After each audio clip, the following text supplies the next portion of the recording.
welcome everybody to another edition of the Tuesday Show. My name is James Chen, and once again joined by Mr. Ultra, Mr. Ultra David and Mr. Tuba. I had to make sure I was pointing in the right direction. It's tough.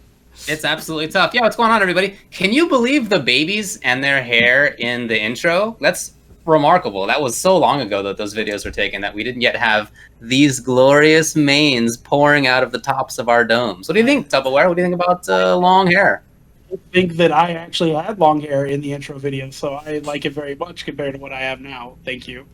Yeah, I bet that's right. Yeah. Bummer. All right, so we're going to be talking about tournaments. Actually, we're going to be talking about tournaments today, which is so rare.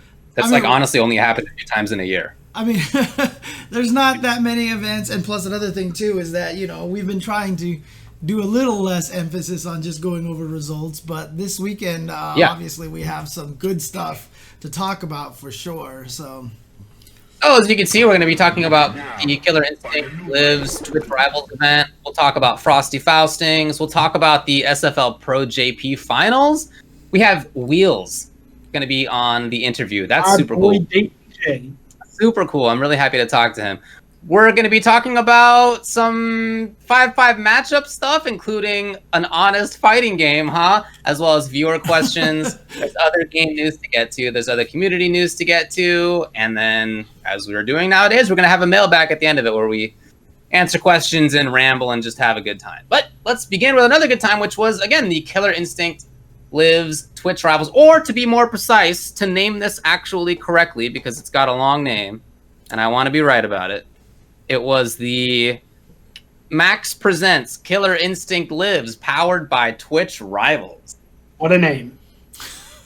Say that 3 times fast. That's such an esportsy thing. Holy moly. All right, let's talk about this thing here. There we go. There you go. So this was in the vein of the last Twitch Rivals event for the FGC Marvel vs. Capcom 3. We talked a lot about that. It's similar, So essentially, it was for Killer Instinct the same kind of idea of a tournament that's being run, right? There are 32 players. They're all going through their brackets. Each person is streaming it as they're playing. That's actually one of the conditions to be honored, is you have to be streaming while doing it. And the main stream, which is on Max's stream, was looking in on matches as they were going on, and then talking a lot about stuff, interspersing with the Best of Bonds KI documentary, which was very cool. And then they had the full top 8 on Max's stream. All of it was streamed there as well. We were on it. Tupperware and I were on it. There were a ton of good KI players as well, which was very cool. As opposed to us, I just want to differentiate those two. There were 32. We finished in exactly the same place, my man, as we'll get to. That's what we'll get to. Well, okay, there's a lot to talk about with this, but I guess you want to just say the results, and then we'll talk about the meat of it after that? Sure. Here's the results. Finishing in exactly the same place as Ultra David.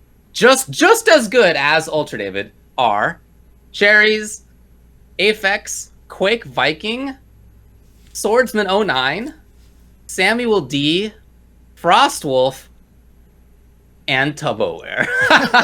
All no better than Ultra David yesterday. That would be somebody, right? Isn't that pronounced Charisse, by the way? I have no idea, bub. Okay. Pretty sure it's Charisse. Okay, duly noted. Hologram won the whole thing with Thunder. Grand Finals was him versus Wheels. Wheels played Gargos and Eagle and Fulgore. He's got a few other characters up his sleeve, but those are the ones that we saw. Nikki got 3rd, Latalis, Venator got 4th, then Raven is Raw and Chronicle 5th, and then 7th were Water Horses and Sonic Dolphin. There's the results. It was super sick. I guess let's talk about the rest of it now. So what did you guys think about... Hang on. I think Gyroscope has a great idea here. Well, he says that we need to go to the round counts to settle the David versus Tubo match, but I think we should just have you guys play each other.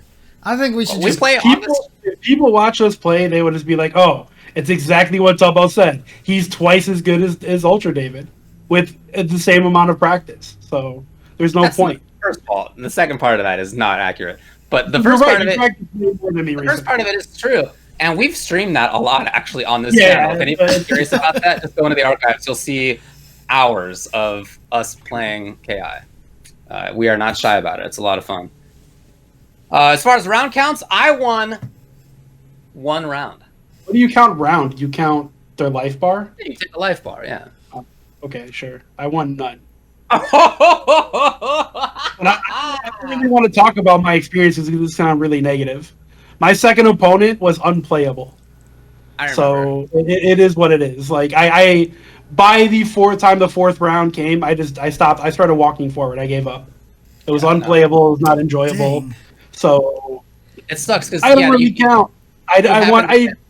you happen to get bad online connection Killer Instinct, which is really rare. Right, that's what I was about to say. That's Right? so frustrating for me because this person, I'm not going to like call them out right now, but this person has had complaints against them in the past for having really bad connections in KI. I got matched up with them. The connection was garbage. He said GG. I just ignored it, and it is what it is. It was not a GG. It was. I mean, like the player would probably beat me regardless, but that's not the point. I wanted to go out on my terms, and I couldn't. I couldn't play the way I wanted to, so it sucked. Yeah. That does Oh well. As far as our first round matches, we both had 2 of the best players in the world. You had Nikki and I had Ace, so we definitely got dunked. But it was fun. I mean, and in playing in it, this was my first invitational / major, anything other than a local, since I think Evo 2012, or was it Evo 2011? Now in my mind, those are getting mixed up. But it was either 9 or 10 years.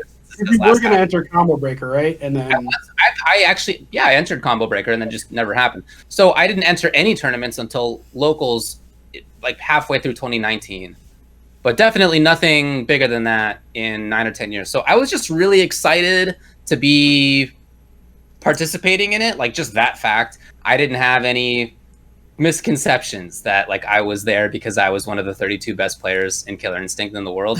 That was not I did not misunderstand that, that's for sure. But it was still really fun, and I learned a lot in even just getting dunked by base. I feel like I learned a lot about the Spinal match, and they were the kind of losses that I was regularly like, as we were playing, I was like, oh, interesting, didn't know that. Oh, interesting, didn't know that. Like that was I was learning. It wasn't like me just like getting all the choices wrong. It was like, I've learned more. Cool. So I actually really enjoyed it, even though I lost. I'm sorry that you had a bad experience in the second one, but was the match versus Nikki cool? Yeah. I almost took a round from him actually. I got some stuff going on him. He got out of it and came back, but yeah, it was cool. It was a good match. I mean, it's not the first time I played against Nikki. Right. We played in tournament. We played in tournament before. We were on the same team together. I mean, it was nothing new to me. And but I mean, Nikki got freaking 3rd place. I mean, the guy is amazing, right? So while he has COVID, like he's sick right now. It's so he has COVID? Yeah, he has COVID. He's recovering from COVID, and he got 3rd place. And he tweeted about how bad he felt before the tournament started. So I'm still upset that Nikki is so talented at fighting games and also such a beautiful human being at the same time. I tweeted like he's like that guy that you had the cheat codes and you have unlimited points to distribute to the stats and stuff like that, you know. I think it's kind of unfair, but you know. Well. James and Nikki. I know who James Chen's FGC crush is. Yeah, exactly. Yeah. Nikki FGC. You know, he does have an OnlyFans, James. You can support. That's true. So it was super cool. The event was awesome. Again, they had Esteban's documentary interspersed, which I thought was super good. I was really happy to see that in there.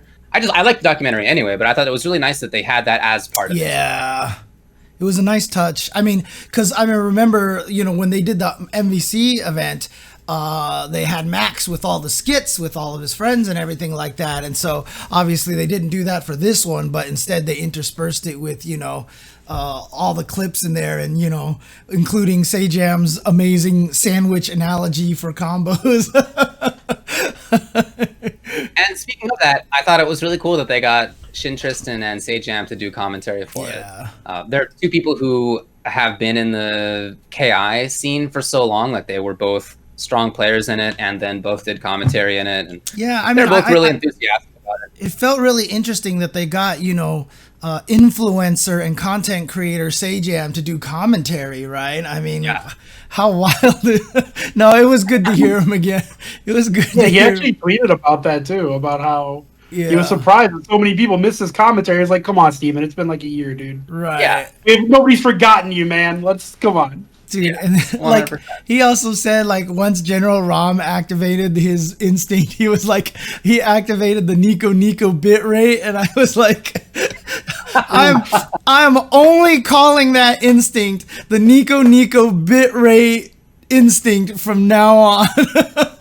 Got to spam emojis across the screen too. Well, by the way, like that's also the Twitch bitrate when that instinct activates, because even Twitch can't handle that. Yeah. That's just a terrible bitrate killer. As a ROM player, I've watched my own streams back, and I'm always like, oh god. Yeah. By the way, it's really interesting that Flotas says that in the chat, because Nikki and Hayate, I did get them confused at one point in time. Everybody does. There have been many memes about this. Yes. Oh, really? So it's not just absolutely. us, it's a lot of people who think Everyone. okay. At least it's not just me. Nikki was playing a lot of MK for a while, and when that was happening, like definitely there was a lot of that. Yeah. Okay. It's definitely a bitrate killer. That is true. So I just want to say I thought it was really cool the interplay that like Max had. Obviously, he's really enthusiastic about the game. Shin Tristan's really enthusiastic. Sajam loves it. Like I just thought that their commentary was a really good set. I was restreaming, so I was listening to it a little bit, but I was also just talking, so I didn't hear as much. But whenever I did hear it, I was like, "This is sick! I'm really glad that these guys are doing it." So, Yeah, they got the perfect. I was just happy that they were involved. Yeah, they got the perfect trio, I think, to do the commentary for that. So yeah, that like I said, like you said too, it was just nice to hear Sajam on commentary again, because I can't even remember the last time I've heard Sajam on commentary for something like that. So yeah, he didn't do CPT all year. Mm-hmm. I guess it was probably last Capcom Cup. Did he do some Dragon Ball stuff? Did he ever do any Dragon Ball stuff? Yeah, he and I commentated Dragon Ball together, so I would assume. Okay. Did that keep up in 2020 though? Because I know he did do it for a while. I don't think so. Yeah. Maybe, I don't know, man. Probably not. Nobody who's doing anything in 2020. You're right. Yeah, if you're not basically just part of like a few set things, there were very few opportunities for sure. Anyway, great event. The matches were awesome. The grand finals, I think in particular, stands out as like an extremely good grand finals between Hologram and Wheels. We'll talk with Wheels about it when we interview him, but his comeback that he had to make as Gargos versus Thunder, he was down 0-2 in the first set and he was in losers, and he had to make it all the way back. He won 3 in a row. And then the second set, I think, was 3-1 ultimately for Hologram. Yes. It wasn't quite as close, but even still, each one of those rounds, each one of those games was super close. And it started the same way. He, Hologram went up 2-0. Wheels won the next game, and then we were like, here it comes again. But Hologram this time was able to clutch it out. So there you go. And I feel like that was such a killer instinct, grand finals. Like, if you're not... So I was restreaming it, and some of the people who were in the chat were people who were like, I didn't know that there was a new killer instinct. Like, it was like people who just didn't know anything about. Right. So for them to watch the grand finals where it was Gargos of all characters, like the most bizarre, every option you can think of character. What if you had a zoning grappler with multiple double jumps and a puppet character, 2 puppets that you could bring out, and he could command grab his own puppets. Huge buttons. yeah. Like, it's just all this stuff. So for that to be super wild. And then for him to play as this dedicated zoner versus, dedicated approach grappler, overhead low mix-up character in Thunder was like a real classic battle, even as it was like really wild options versus really wild options. It was still also like, an intelligible, like, this is a grappler trying to get in on a zoner type of matchup. It was really good for KI, I thought. Dude, I know David will agree with me on this, but no, because David likes both.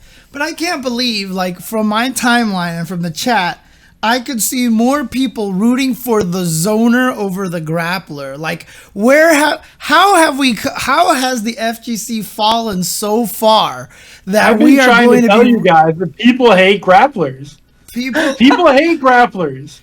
People are rooting for the zoner over the grappler. I mean, come It on. makes sense. Checks out to me, guys. I don't know. But it is also really rare that people root for Gargos too. Right. Because he's such a wild character. I feel like that was, if it had started like, if Wheels had just like quickly reset the bracket 3-0, I think the second set people might have thought differently in terms of like which character they were going for, which player they were going for. But the fact that it was Hologram starting out 2-0 and then Wheels had to like grind out each one of these games that he like barely won. They were all super close. I think that kind of got people in his favor. I forgot. Didn't he change characters? Did he start with someone else, or was he Gargos the whole way? The first set they played, when the Hologram put him into losers, Wheels played some other characters. Oh, okay. There I you think go. he tried Eagle and Fulgore and lost both, and then tried Gargos, and it went like slightly better, but he lost anyway. Okay. Yeah, Thunder's incredible. Yeah.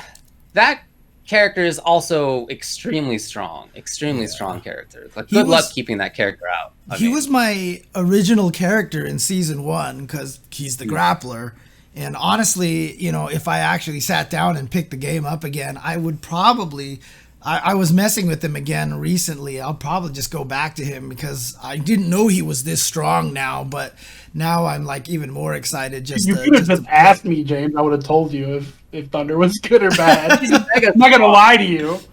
Yeah, I mean, I just thought it was a good time to maybe switch to Aganos or Hisako because I like them so aesthetically and conceptually. But you know, Thunder is just none of those are bad choices, man. Yeah, that's the thing. Yeah, none of them are bad choices. There are tiers in that game for sure, but every character is doable. I mean, look, Absolutely. Backlog-a-thon, you say that, he says, let's give this grappler a DP. You say that, that's exactly what I thought about T-Hawk in Super Street Fighter 2. When I first saw him, I was like, they're giving a grappler an uppercut? How is this not going to be broken? And then he turns out to be just like garbage. It doesn't necessarily mean anything. It's the fact that... Yeah. No, it's the fact that he can follow-ups. He has like all these follow-ups off of the DP. Like what was like, oh my god. Yeah, and he knows that the punishes that Gargos is going to bring out are going to be like maximum 25%, especially in ways that end in distance, which is like what Wheels always wanted. So yeah, that was, anyway, really, really good match. If you haven't watched it, I really recommend going back and watching it. I'm sure the full archive is on Match's channel, but you know, a lot of people restreamed it. You could probably watch there too, on this channel too. It was really good. Super, super good matches. As it was happening, I saw a lot of people in the chat and on Twitter saying things like, when's the new KI coming out? Will there be a KI announcement at the end of this thing? Sure won't. There sure wasn't going to be. Yeah. But what do you guys think? Is that something that you want to see? No, honestly. I don't. I don't, because they're not going to give it to Iron Galaxy. And if IG's not making it, then I don't want it. Like, who are they going to give it to? Right. You know, Microsoft isn't going to do it in house. So yeah, if it's not IG, then I don't want it. Sorry. I am of the opinion, kind of like someone asked me this question about Soul Calibur too. They're like, do you want a season 3? Actually, I would rather have Soul Calibur 7. I kind of feel the same way about Killer Instinct as I do about Soul Calibur. They're both games that are in such amazing states that I would rather have them expand on the current game than I would to have them create a completely brand new game, you know? I would rather see a new season of Killer Instinct 2013 and upgrade it to the new graphics engine so that you can have even more sparks and even more Nico bitrate instincts, you know?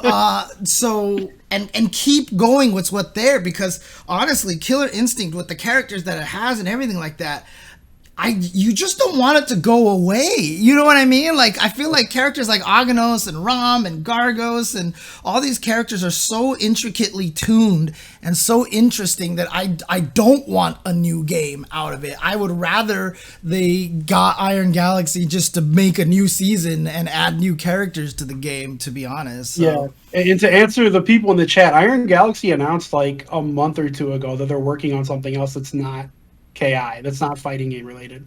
Like, that's public knowledge. So anybody asking why not IG, because IG literally said so. Hey, look, if Microsoft gives them a giant budget to work on a new work on a new season, that just means they can hire more people, right? And in this giant budget, Microsoft giving them a giant budget for KI. Think about what you just said. And you know, now that everybody's working remotely anyway, people wouldn't have to move out of Santa Monica to help with the studio and work on a new fighting game. That's very specific towards here, James. Yeah, I'm pulling the Tubaware strategy.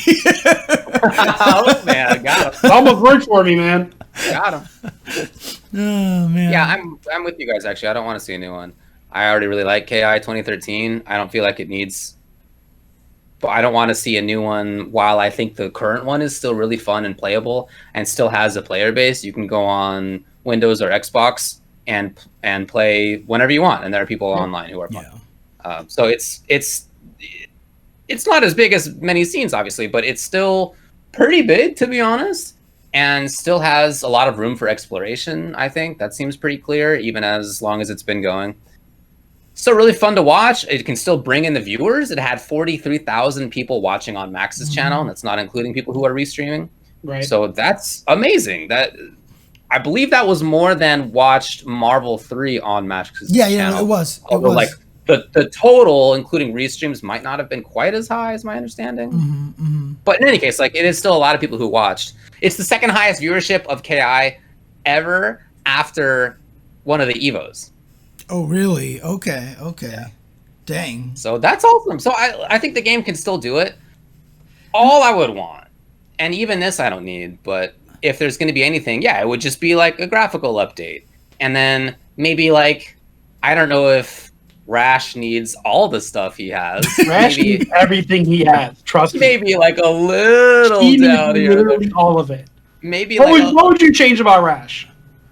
Honestly, not much. Maybe Boot is less safe. No, like armor? Not that he should be punishable, but like maybe it shouldn't be like. Rash has armor on nothing, James. He has no armor. Oh, That's wait, not true. on Wrecking Ball. I was just about to say no armor on Wrecking Ball. Armor. If you're making them hit the armor, they made a huge mistake anyways. Like, I don't know if he needs dash canceling and also the ability to tongue in and also the ability to run and also one of the best grounded normals in the game and also great anti-air. And the ability to eat. His crouching fierce one is trash. He also has the ability to permanently eat Eagle's resources. Yeah, he just gets to eat stuff. Yeah, I said the anti-air because I knew it would set Tubaware off. So situational. Adam does the same thing to me. I always argue with him too. Mission accomplished. Anyway, no, I mean, really, like, I would not want. It is ridiculous, yes. I would really not want much to be changed, to be perfectly honest. A couple of things for some top tiers, a couple of things for lows, like just very little. And I'm happy. I'm mostly happy, even as somebody who plays Rom, who's not bad, but like also not one of the better characters in the game in this context among these characters. I really wouldn't want that much to change, and I don't feel like I need anything new. It's not like I wouldn't play a game if it's not IG. I don't really need anything new. I'm good. Yeah, exactly. I don't think that like I said, I just think that the game, and I tweeted this too, honestly, a good fighting game is forever. These things last forever. And, one of the things we might even have to get over in terms of esports, I mean, like, yeah, every once in a while, football, basketball, whatever, will change a rule here and there and try to facelift something or other, but I mean, if a fighting game is good, I say we just keep playing it. And, obviously graphics are a thing in video games. So just update the graphics a little bit, but just keep the game as it is. I don't think we need to create, let's create new Killer Instinct with this new system and let's change the way that breakers work. It's like, why? It works great exactly as it is. So who cares, If it's not broke, don't fix it. Just like Rash. He's not broke, leave him how he is. Are you sure he's not broke? Yeah. Yeah, we were actually talking before we went live, and I'm not sure that either of us thinks he's number one, but he's obviously top tier. Yeah, for sure. No question. All right, you want to move on? He's number one. Dude. Come on. If he's number one, Lucia's number 3, all right? You have So much less argument on that one. Yeah. Holy crap. Why'd you pick number 3? You should have been like, then Lucia's mid-tier. Yeah, I know, right? Oh. I just wanted to be ridiculous. All right. All right. Let's move on to the next one. Moving on. Frosty Faustings. This is one of the few majors that we've had that have been fully online. It was ran this past week. It was obviously a long-running offline event that you guys have both been to. We know many people who have been involved over the years, right? It has been you, James. I think you had it as your top 3 Ultra Shen Awards tournament last year or something like that. Both 2 years in a row. It was 2 years ago and 1 last year. So there you go. Right, because last year it was one of like a tiny handful of offline majors. No, it's because it was an amazing event. Come on, man. Frosty Faustings is in the chat. Come on. Like, okay, all right, fair enough. But also, it got really lucky in the timing. That's for sure. And so this year, not as lucky. Nobody is. So they went online instead. They still ran a really big event. Yeah. They still had a lot of people. They had over 400, I think 450, something like that, for Guilty Gear Accent Core Plus R, which everybody is happy about, has great online play nowadays. Wasn't the case before. Skullgirls had, I think it was 250 if I recall correctly. Other games had over 100 people too, and this was all online. And that kind of a shift from having offline only stuff to running online only stuff, I've heard from other people, is not an easy shift, but by all accounts, it seems like they pulled it off pretty well.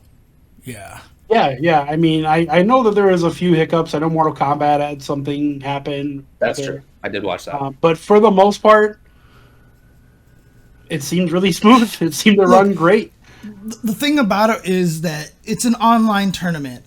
And online tournament is so reliant on so many things out of our control to necessarily run successfully. If there's a hiccup in a tournament and you're like, "Whoa, what the heck is wrong?" Like, I mean, like seriously, don't ever try running anything.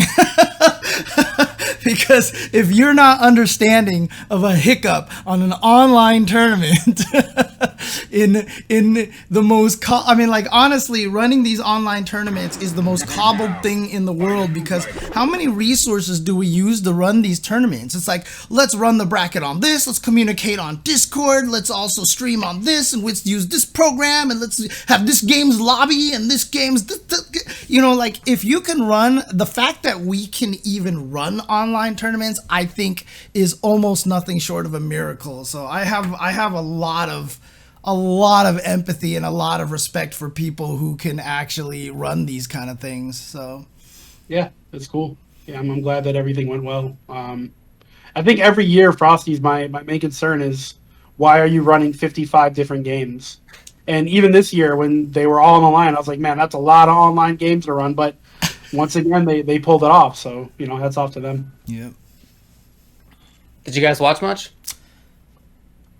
I did not get a chance to. No, I saw a few highlights from High Fight and such, but I did not get a chance to watch a lot of it, unfortunately. Awesome Alpha 2. I commentated Marvel, so yeah. I did get to watch some of that. I watch all of Marvel for the most part. Yeah, I actually, think that was the interesting thing. I mean, I don't know if I would put Frosty Faustings in my top 3 this year, because it was definitely very short on some Jay Chenzor commentary here. So, I'm just like, just saying, Mr. Elvin Shadow. So they got to bribe you for you to put them as top 3. Huh? Is that what we're saying here? Yep. You're just going to say it, huh? Okay. He is extorting Frosty Faustings for next year. Wow. Oh, man. Well, I watched some. I was doing Mortal Kombat commentary for the Mortal Kombat Pro competition on Saturday, so I didn't watch part of it, but I did watch a bunch of it otherwise. I watched MK, I watched part of Plus R, even though I don't really know that much about the game. It was just fun to watch. I knew people were really stoked about it. I watched some of the Marvel. I watched some of Power Rangers. Nice. Yeah, I tried to watch a good chunk of it. Yeah. I mean, everybody was happy Guilty Gear Plus R was back there. I mean, just overall, Guilty Gear is a better game than Blaze Blue, right? So like, so just it's always has been. It always has been. I said this should have been a 5-5 topic. I don't know where this came from. We could have a whole discussion about this. The backstory to that is that on Facebook, James said that Guilty Gear is better than Blaze Blue, and I was like, that's not right. I didn't say it. You're trying to make me say it go first here. How dare you, James? You're trying to make me go first here. Why would you take up this position for no reason? Nobody was even talking about Guilty Gear versus Blaze Blue. The true story is David decided to post Blaze Blue is way better than Guilty Gear, and James said that's not true. That's the real story, guys. Maybe. I mean, my memory is not that great, so I can't confirm or deny, but that could be the case for all I know. Unclear.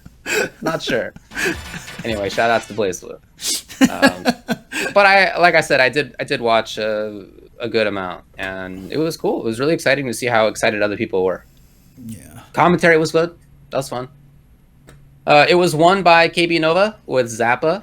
Yeah. And Elvin Shadow in his own tournament, as he always does. Got to grand finals. He got second place with Faust, naturally. Peppery Splash was third. Yeah, that was fun. Again, I don't know very much about it, but it was a lot of fun for me to watch. Dude, Zappa, nightmares, man. That was my friend's main. I had to fight Zappa forever. Like, I would literally, like, my friend and I would just be like, want to play Guilty Gear this weekend? Okay. I would drive to his house at about noon when I used to wake up at that time. And then we would sit there and play until like 11 p.m. Like, it was literally like 11 hours of Guilty Gear that by the time we were done, like, we couldn't stand up because our legs had gone numb from sitting for so long and everything. And it was painful, but like, he would play so much Zappa, and oh god, that character drives me up the wall. I have like nightmares of this character, and I'm so glad this character has never come back in Exerd so far. Well, guess what? Zappa's gonna be back for Strive. No That would be problem. sick. Maybe they could do some of the stuff now tech-wise. It would be pretty interesting. Yeah, I mean, I'm scared because, like, obviously with Strive, they've simplified a lot of the characters, so I'm curious if they did put Zappa in there, would they go as hard on Zappa as they do? Or, like, I even think if they put Johnny in there, they would probably just get rid of the whole mist mechanic, which they should have done years and years ago, because the mist mechanic has never been fair. Like, it's either been useless or it's too good, because if you can find a way to land it, people will find a way to land it, and it's too good. And if you take away all the good ways to make you land it, then it's useless. So just get rid of the mechanic, to be honest. So hey, you're the Johnny head. yeah. Yeah, Zappa's probably not coming back. Yeah. No, I was a Johnny main. I've always been a Johnny main. I played the very first character in Guilty Gear X that I got good at was Johnny, because he had the mist cancels. And I was like, this is so fascinating, and this is cool because it's like you're always doing something. So I've just been a Johnny main since then. Skullgirls was there. The Kill Sage won it. Swift Fox Dash got second. Triviality third. And Sonic Fox fourth. Boy, I just realized I forgot to add something to the game news. I'll do that on the break. Way to go, David. Okay. One job. But there were announcements there that we'll get to later. Oh, yeah, that's right. Good job, me. Ultimate Marvel 3 was won by Ray Ray versus Escalante, who got second place. That Dude, was super sick. Yeah. Ray That was a sick comebacks. match. Ray comebacks. Yeah, no X Factor, Sentinel. Pretty good. Classic Ray. There is no Sentinel except Ray Sentinel in Marvel 3, dude. Whoa. You're forgetting about GC Yoshi, okay? the truest Sentinel of them all. Wasn't he the one that got that like 3-second kill off of season 1 X Factor against at like one of the NorCal tournaments? Or was that somebody else? I'd be shocked if it was him. I mean, he's the raw ass king. He just runs up in its ass, so that would make sense. I don't remember who that was. Yeah. That very famous match where he just like happy birthday, he like Merry Christmas them or something, and like the whole team exploded. Tekken 7 was won by Shadow 20Z. Third Strike was won by What Up Neem. Exodus got second place. Shoutouts to Exodus. He's good. I used to know him back in the day in MDVA. Nice. That's cool. Dagger G got fourth place. What? Who got Talk about third? names from ancient times. They You just skipped over third because Dagger G got fourth. That's rude. Congratulations to the Lance Show for getting third. Dagger G? Dagger G. What? Hawaii's own Dagger G. That's the Guile from Hawaii, right? Yeah. That's crazy. Dagger G, I didn't know the guy very well, but like he would be on SRK, and we all knew he was good, but he was in Hawaii, so like you couldn't play anybody from across the ocean in that way. There's no online player or anything. So he would be in there like posting about tech and stuff. And I remember one instance where somebody was like, "How do you punish this with Remy? I can't figure out how to do this." And he was like, "Oh, all you got to do to punish is just do Kara flash kick, Kara cancel flash kick. It's easy." He's like, "Yeah, I do it all the time." And we were all like, "No, you don't. That's not right." And then later on, he came to Evo and he was like, he was doing that stuff for sure. He was actually doing those things. It was actually awesome. It was always him and Leviathan. They would come from Hawaii to play in like the NorCal regionals and stuff. James Wong, who I always thought was funny because I would always run into James in the tournament. We're both James and we actually have the exact same birth date. I don't remember if it's the same year. I think I'm pretty sure I'm older than him, but we have the same birthday. So there you go. Wow. Cool. Ultra David's Ultra Chen Award for upcoming player of the year or whatever our category is. Newcomer of the year. Mighty Unjust got first place in Mortal Kombat 11. So good job to Ultra David for calling that. Okay. Who did he defeat? He beat Fueled Punk, who's a really good Cabal player. All right. Cool. Power Rangers was won by Chimera. Alpha 2 was won by John Choi. Second place, Justin Wong. Third place, Alex Valle. Oh my God. Old man. Let's go. James, you didn't take top 3. Even with all of these people playing Alpha 2 now on Fightcade, all these new people coming up with all this new tech and everything, the old men still took it, dude. All three of them. You're telling me the guys that got to play the game for 20 years before everyone else won? Oh my. What a revelation. Old men won. 25 yes, years. And that includes Justin Wong. Yeah. I mean, those guys should win, man. They have 20 years experience. No, everybody says these days we learn games in the same pace as 20 years in 2 months now. And we have all the tech and frame data would clearly anyways, yeah, I'm going to shut up now. I don't know who Veritas is, but Raph, aka, is this DS who got 5th place? Because it says Chun-Li. I don't know. Probably. That sounds about right. God, there's just a ton of games, and I'm not going to get to all of them. But again, it sounded like it was run really well. I mean, sounds like everybody had a good time. It was in. Oh, what's that? Veritas is in our chat apparently. Oh, sick! Good work, yo! Good work. That's awesome. Are you also ancient? That's a good question. Is Veritas? I want to know because. I hope Veritas is 15 years old. DS is also old school, if it is indeed 35, DS. 35! There it is! There it is! 35. Old men, baby. Those 35. old games, anyways, this is a whole 5-5 topic I'm not going to get into right now, so. I'd say 35 is middle old. It's not old now. It's pretty old, you old man. Bummer. I'm older than that. I mean, what's Justin now? You're an old man. What's Justin now? Justin's like a couple years older than me, so he's mid-30s too. Yeah, I think he's 35. Yeah, because I think he's 2 years younger than me. So you're all old. So there you go. So if I'm calling Justin an old man, then Veritas definitely counts as an old man as well. So good job, all the old folks in Alpha 2, etc. Mm-hmm. I also wanted to note that let me get the tweet here from Frosty Faustings.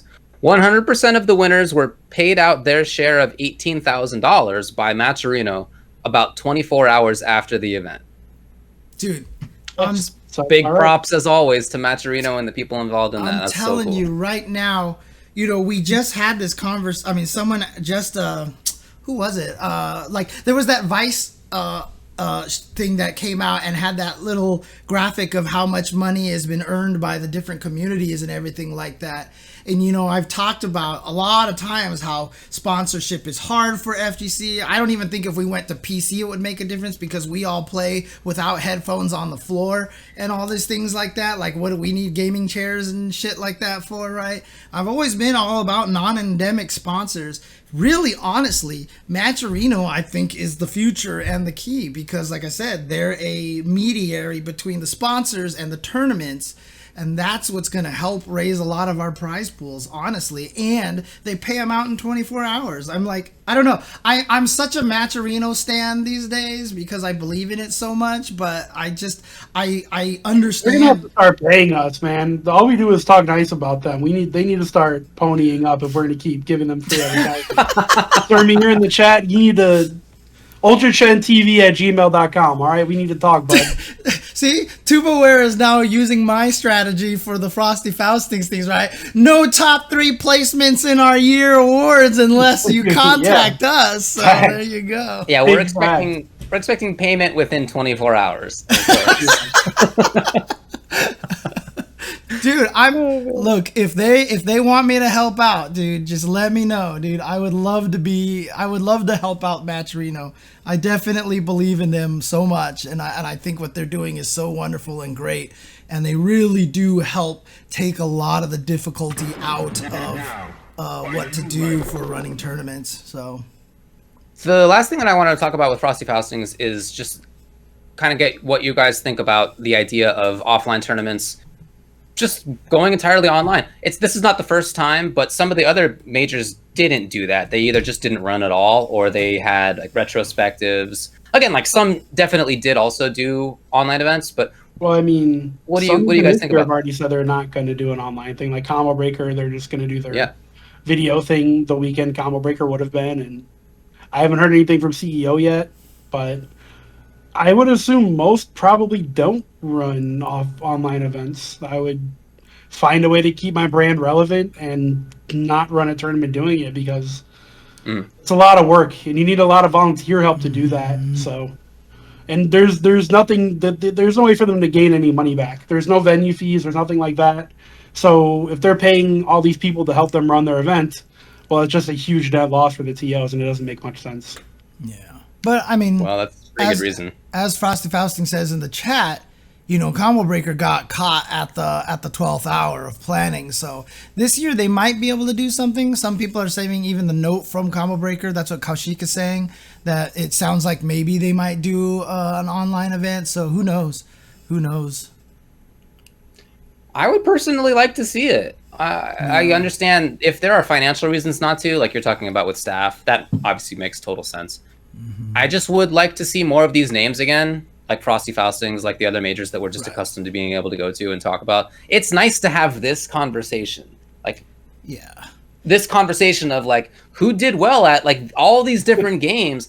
And this was the first time in a while that I watched multiple different fighting games in a weekend. And I was saying just a few weeks ago that like I feel like I only watch Mortal and Street Fighter and KI because those are the games that I play. But I watched all these other games this weekend, and that was cool. I miss doing that. Yeah, and honestly, like I just feel like one of the coolest things about running these online tournaments is we get to focus on different games now. I mean, Alpha 2 tournament, them's fighting herds, you know, Killer Instinct and stuff. We get to focus on these games and reward them for having good netcode. You know, I mean, I like being able to highlight these games with good netcode because it's just it shows how much expansion, because even when the pandemic is over, whenever the hell that's going to be, and we get back to offline tournaments because we need to, because offline is very important, there should still be a lot of online stuff. And, you know, I think this kind of pushed the transition to having a lot more online events faster. Obviously, without it, we would probably still be very far behind on it. But the way that it's working now, I feel like that this has really opened up the idea of just having online tournaments everywhere. And I think it's a good thing, and I think highlighting the games that have it is sending a strong message to a lot of the developers on how important the netcode is. Yeah, I was just going to say the same thing, James. I just hope that devs are watching Twitch Rivals and they're watching Frosty Faustings online and going, maybe having online play that works is really, really important for the longevity of our games. Yeah. That's all I can really hope for. And honestly, saying that rollback, online would still be looked down upon. Like I said, that was the exact feeling we had about consoles for the longest of time. And it wasn't even about accurate ports, right? We had accurate ports. MVC2 and CVS2 were the exact same game, running on the exact same hardware. They were 100% accurate. But just playing at home with joysticks and stuff, not in the cabinet next to each other, like, this is not legit. Like, that's not going to last very long. Online tournaments are going to be every bit as legit. Just give it a couple more years when it's very normal, and people will stop saying stuff like that. I like I said, I think the transition is almost identical, so. All right, let's move on here. Okay. There were other tournaments to talk about. For example, What tournaments? Well, one of them, of course, was the SFL Pro JP, the Street Fighter League out in Japan, had its finals over the weekend. Did you guys watch it? Nope. I didn't either. Too busy watching everything else. It was pay-per-view. So I was busy commentating other stuff, and then I was watching other stuff, and I was like, well, if the pay-per-view is just for now, like, I'm not going to be watching it right now anyway. I would rather just wait a week. So I'm waiting a week. It's going to be free to watch. I don't even know who won. The text underneath that we're showing right here is news to me. I actually didn't know. Sorry. I thought, It's a spoiler for me. Well, now you know, David. Now I know. High Fight was tweeting about it, and since High Fight has like 50K followers, I figured everybody would know by now, right? So. Nope. Thanks, James. Thanks, Spoiled it for everyone. Thanks, James. Spoiler for everybody. The other thing to actually talk about here is that the Capcom Pro Tour is going to online. I guess we didn't end up changing that. All right, we'll talk about that in the community part. Yep, we'll talk about that in the community part. That's all for now. We can take a break and then we'll do a wheels. We'll do a wheels. Oh, okay. So then we're okay here. Oops, I accidentally did this. I thought we were gonna rearrange the order, but this is what I was gonna do. It's all good. Here, there we go. Yeah. Okay, we should go to break and then. All right, let's go break and do a wheels. Well, here's what's happening. Definitely is that we're gonna take a break and then we'll have wheels on to talk about Killer Instinct, etc., and Twitch Rivals. All right, be right back, guys. Be right back.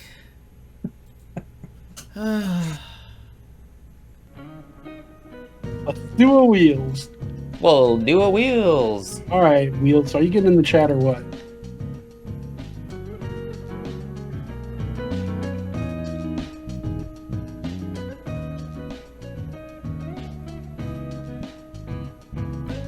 Oh. Or water. Well. Let's see here. Well. Oh yes. Oh, you gotta volumize yourself there. I can also volumize them from over here too. So. Yeah, I'm gonna do the same. Turning you up. All right.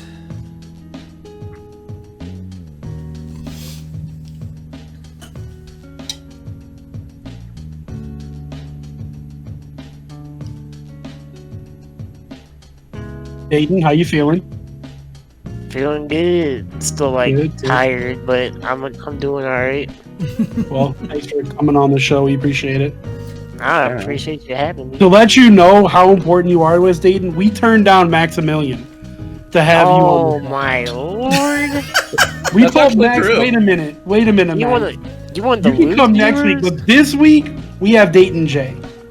Oh my lord! That's what we told him. True story. Jeez. Dang. Oh man. We'll definitely try to get Max next week though. 1 second. David, are you eating? I am. God damn it! Why? Every time. Dude, it doesn't even matter. I don't even know what the story behind the tech issues were, Frosty Faustings. I don't even care. Because like I said, I just know how hard it is to run things online, man. Yeah, it's all good. People don't have an appreciation for how hard these things are to do, man. Like, like everyone just thinks, I mean, I'm Mr. Tech Issues, right? And most of my tech issues are, I didn't do anything. Next week, it stopped working. And it's like, what the heck? I'm eating pasta with mushrooms and garlic and tomatoes. And a little bit of white wine in there. Some Parmesan. That's a real fancy way to say Jasmine's butt. A lot of words you're using there. We know the truth. I'm glad you think my tech issues are endearing because they are absolutely frustrating to me. They are absolutely maddening. But I forgot who I was working with recently. It was just like someone was doing something and just like everything stopped working for them for no reason. And they were like, what the heck? It's so crazy, dude. Video games. Yeah. Well, I'm all set if you guys are. I am almost set. Ad's not done yet. Actually, I'm just getting the Skullgirls news collated. Oh, yeah, you forgot that, huh? I did. That's okay. We all make mistakes, David. Oh, trust me, it is not hard to make me mad, dude. I've had a bad temper my whole entire life. And I get mad more, like, not even like at crazy things. I get mad, like, this weekend, just as a random ass story, like, I take all these medication during lunch, and I had saved all my soda because I forgot to bring my meds with me, and I did all these errands and stuff, but I saved a little bit of soda in my soda cup just to take the meds when I got home. I got home, and I spilled the cup, and like, I can't even tell you how pissed off I was at that, because all of my plans and I had done everything right, and then I fucked it up at the end, and I was so mad. Oh my god, I was so angry about that. Because like, You gotta stop sweating the small things there, James. dude, that's just the way it works. And it doesn't matter. Obviously, I can get another drink for it, but the fact that I had planned it and I was successful and I worked it all out and then I still fucked it up at the end, I was so mad. Well, I was gonna say, I hate to tell you, but you weren't successful. Because you Right. spilled it at the end. I mean, yeah, in the end, I wasn't, dude. Oh god, so angry. Let's party! Yeah, let's do it. My boy, Dayton J. Let's freaking go.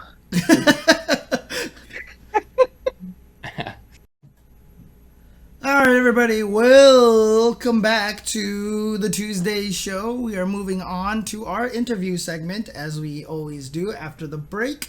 And today, to celebrate the successful KI Twitch Rivals events, we have on Wheels, aka Mr. Dayton J. And Hello. welcome, Dayton. How you doing? I'm good. Thanks for having me. I really appreciate it. Well, thanks for coming on, man. Especially, last minute. I only asked you today. I had to wait to make sure you didn't place like 32nd before I invited you on, because then you'd be right where me and David were. You wouldn't have much of a story to tell, but Yeah. I was cheering for you the whole time, man. I'm glad you did as well as you did. I thank you. I appreciate it.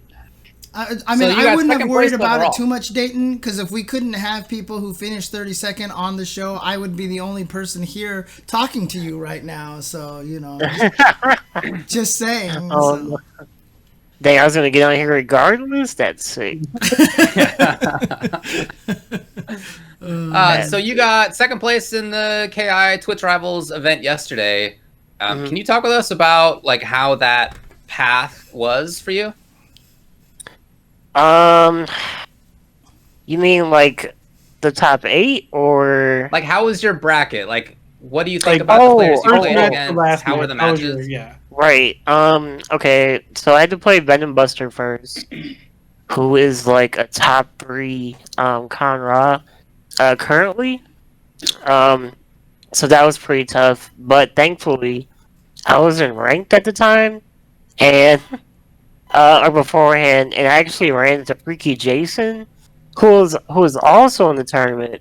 Yeah. But I think he was on the other side, and so I was able to get like some kind of practice, That's good. and so I beat him 2-0, and then I had to play Crazy Skate Nate, and man, that man. That man is actually a cheater. Like, he finds the craziest tech, like, you wouldn't even believe. And, so I was kind of nervous, I'm not gonna lie. But I was confident against, any, character that he would pick. So, he ended up picking, Orchid. I went to Gargos to stay safe. Okay. And I ended up winning 2-0. He actually tried to like counterpick me in the second game with Shago, but I was able to get away with that one, so I was thankful for that. Yeah, and then I had to play bass next for top 8, and I was like, "Are you serious right now?" But me and him play like all the time, like. Yeah, that's your bro, right? Like, Yeah, that's good that's pal. my guy. Yeah, so like he's one of my main training partners right now, and I think, in my opinion, he's the best like KI player, like overall right now. He's Wow. the best. But I just have so much like experience against him that I know his tendencies and stuff like that, and I was able to like, kind of adjust pretty quickly, and I was able to get past him as well. See, I 2-0. honestly feel like Well, you were another just- way, was that another 2-0? It was, So you said, "Oh, I've been real nervous," but you've 2-0'd everyone so far. yeah. and then I 2-0. Oh, go ahead. no, I was saying like, and then you were also like, oh, Base is like the best player in KI right now. I 2-0'd him, so Yeah, now you clearly fucking I'm the 2-0'd best me. player in KI right now, right? That's where you're going with this, right?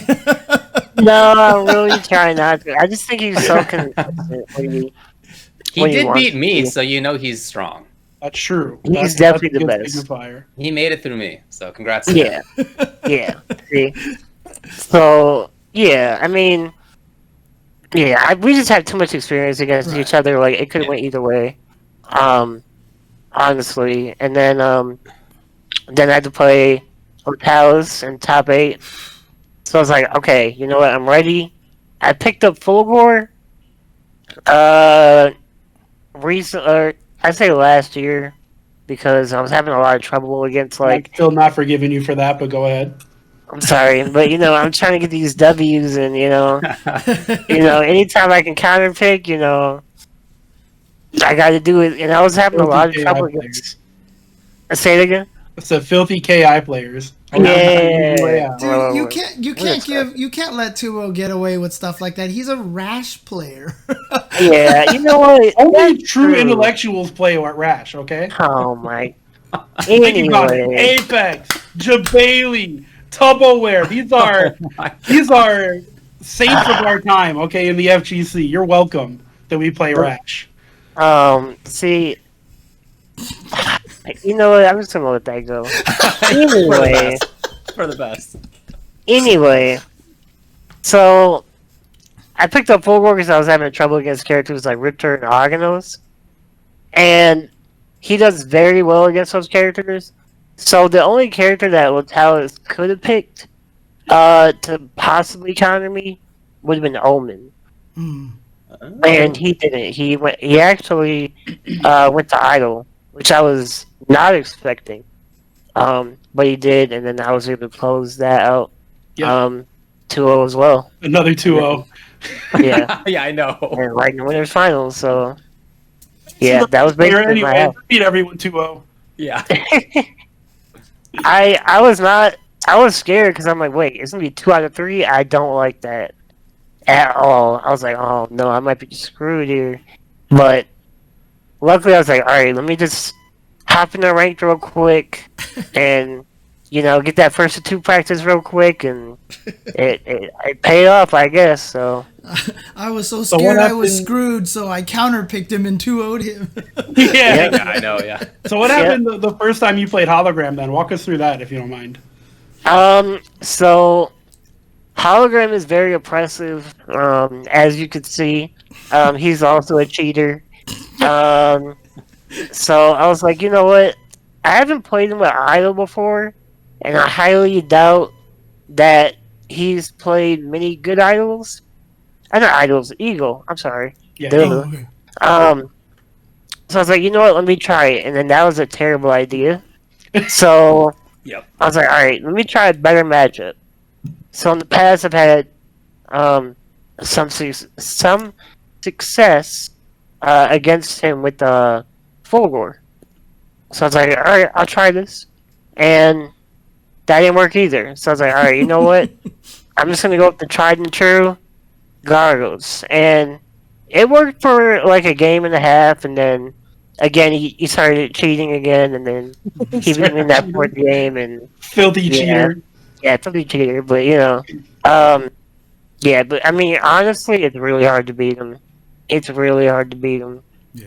I mean, yeah, obviously, Hologram's one of the best Thunders, and Thunder's a scary character, so. Yeah, definitely. But I mean, like, So in the So- grand finals, you started out in loser's side, and it was the same matchup, you versus Hologram. Yes. And going into that, what did you think about how you were going to approach it differently?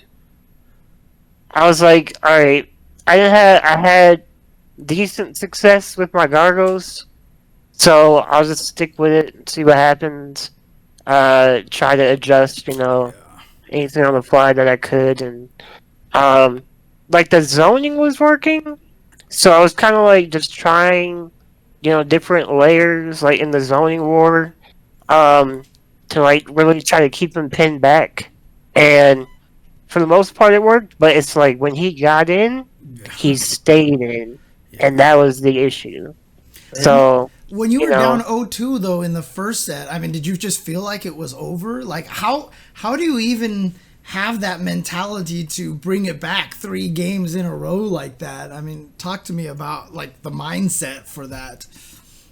at that point, it's literally like it's you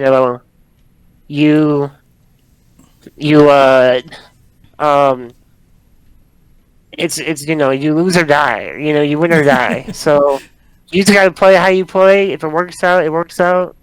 If it doesn't, it doesn't. But you can't dwell on it too much. You just gotta play your game, play the best that you can play. Nice. And I tried to do that, and it worked out for that set. And then, the second set, I was gonna try to do it again, and it just didn't work out that 4th game. I actually choked that 4th game, big time. But I can't be too mad. Again, it's just really tough fighting him. Sure. We were talking about this before while we were talking about the Twitch Rivals event, but it did seem in the chat like people were rooting for you over Hologram, and we were saying how it has felt rare for people to be rooting for a zoner, which is how you were playing Gargos. What do you think was going on there? People were definitely in your corner. I don't know. You know what? I can think of a few things. I mean, outside of the fact that Hologram is a cheater, I mean, like, what? He's Yeah. definitely a cheater. Yeah, Gargos is not cheating one at all. aspect. I think people like the minion dynamic, and how I use them and how I can control them. I think people like watching stuff like that and see what I can do with it. Sure. I don't know. Maybe maybe we're finally evolving into, a civilized society. I don't know. Zoning is Where Gargos can run free and plant all the minions he'd like. yeah. Oh yeah. Zoning is Yeah. the future. Good old respectable Gargos with nothing cheap or unusual at all. Look, man, people hate grapplers. Nobody wants to see a grappler win. Also, everyone loves Dayton. That's why he was getting all the cheers. Who doesn't like Wheels? Name one person who was like, that Wheels guy, get him out of here. Not a single person has ever thought that. Hologram, he's got to have, he probably doesn't have many, but he has at least one guy who's like, I hate Chief Thunder so much that Hologram should lose. So that's why that, Wheels had all the fanfare. Yeah, I don't know. It was just one of the things, but I'm thankful they enjoyed the gameplay and didn't bore him to death, but it was just mad fun. Playing this whole thing was just mad fun. Yeah, I mean, you just tweeted this earlier today. In fact, just about a couple of hours ago.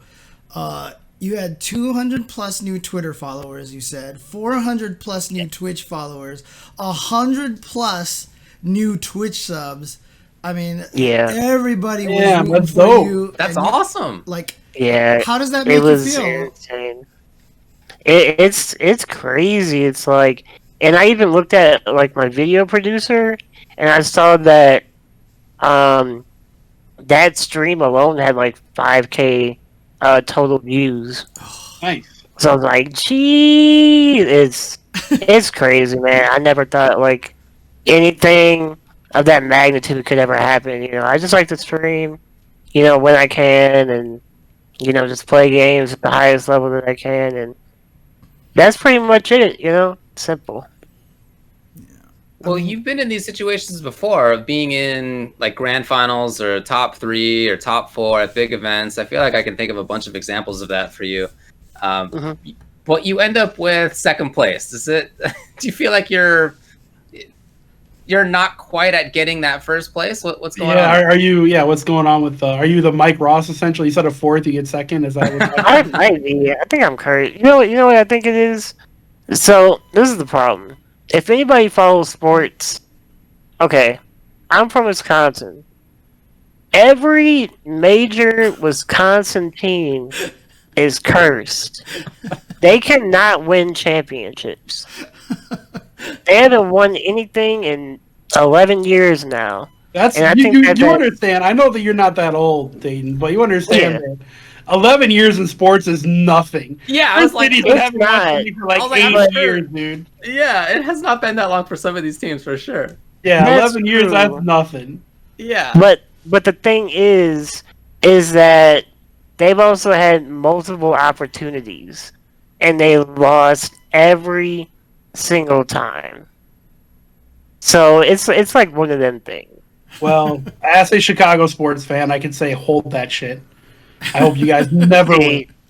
But you got the Blackhawks, you got the Bulls, I've seen my fair share of dynasties. I'm not complaining. I would also not like to see you guys win ever. Tumbler wants to both win and also see you lose. He wants both sides of that. Yeah, I can deal with that. See, me and Tumbler got beef from 3 Fire 4 days. Bro, all right, so for those of you who don't know, the way I met Dayton, and the reason I still actually even call him Dayton, I met him way back in the days when Street Fighter 4 came out. I bodied him online, of course, free, but he hit me up. He was like, hey, man, you're really good. Do you want to play games? Sure, we've been best friends on Xbox Live since 2000, middle of 2009 or whatever when Street Fighter 4 came out. That's funny enough, that's also how I met Maximilian, but he beat me and I hit him up because I played Ken at the time, and he was like, yeah, sure, add me, and that's how I became friends with a lot of people in the FGC now, actually. That's so cool. Just randomly playing online. So seeing Dayton, I always am so happy seeing him where he grew and how strong of a player he became, because when I met him I had no idea that he was in a wheelchair. I was like, whatever, I'm playing this dude online, never seen his face, don't know what he looks like, how old he is, and now he's this wheelchair kid beating up everyone, and it's amazing. I love Nathan so much. I'm his biggest fan. Number 1 Wheels fan right here. Let's go. Yeah. I mean, just as another question, though, I mean, obviously, we hadn't talked about that yet, but obviously, you are in a wheelchair and you're playing fighting games at the highest levels. People talk about, Broly legs a lot and stuff like that. I mean, talk to us about, what the drive and how much you've had to overcome to get to this point where you are one of the best players in your respective game. I'd say a good deal. So this is the thing. You mentioned Brawley legs. He's the only reason that I didn't quit. Playing Street Fighter. I saw the video of him from Cross Counter. Right. That that documentary video. I remember. And I was like close because I was like I wasn't like invested in Street Fighter 4, but I enjoyed playing it. Maybe not like competitively. I liked it though, and I would always jump from game to game back in the day. And I saw this video. I was like, man, if he can do it, then I can do it, and I just got to figure out how to play a game my way. And it just took some time to do that, but I was able to do something, at least build a foundation over time, and finally learn how to play fighting games, and then just everything else kind of just fell into place. So what was it about Killer Instinct that let you play your way? Because obviously before Gargos came out, you were playing Wolf and Orchid and et cetera, et cetera. What about KI made you feel like this is the game? At first, I was like, honestly, I just thought the game looked cool. That was it. And then I played it, and I was like, man, this game is really cool. And thankfully, one thing that really helps is that there's macros built into the right stick, which gives me, more opportunities to press, different buttons and stuff like that. So even something like that just helps me more. And I wish that other fighting games did that, or allowed you to map certain attacks or macros to each direction of the right stick. It would help a lot. I didn't know about that. That's super dope. This is kind of in the weeds, but what do you map to the right stick? So if you go left and right, it's both mediums put together. So you can push them either way. It's the same button. Down is throw, and then up is instinct. Essentially. Wow. Yep. So you can break combos.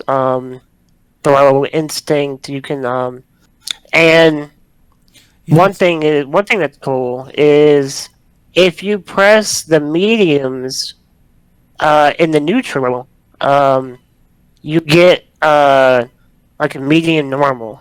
Mm-hmm. Oh, right. Mm-hmm. And that allows me to play neutral.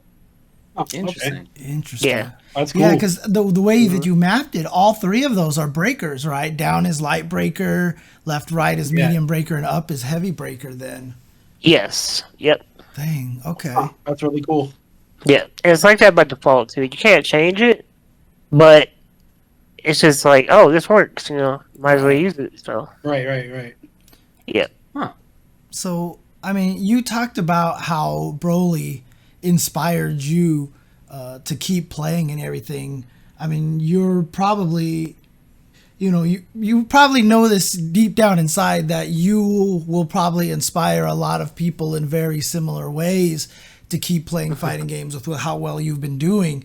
What kind of advice would you give to other players who have, some form of disability and, to really be able to succeed at something that they may not initially believe that they have the ability to do?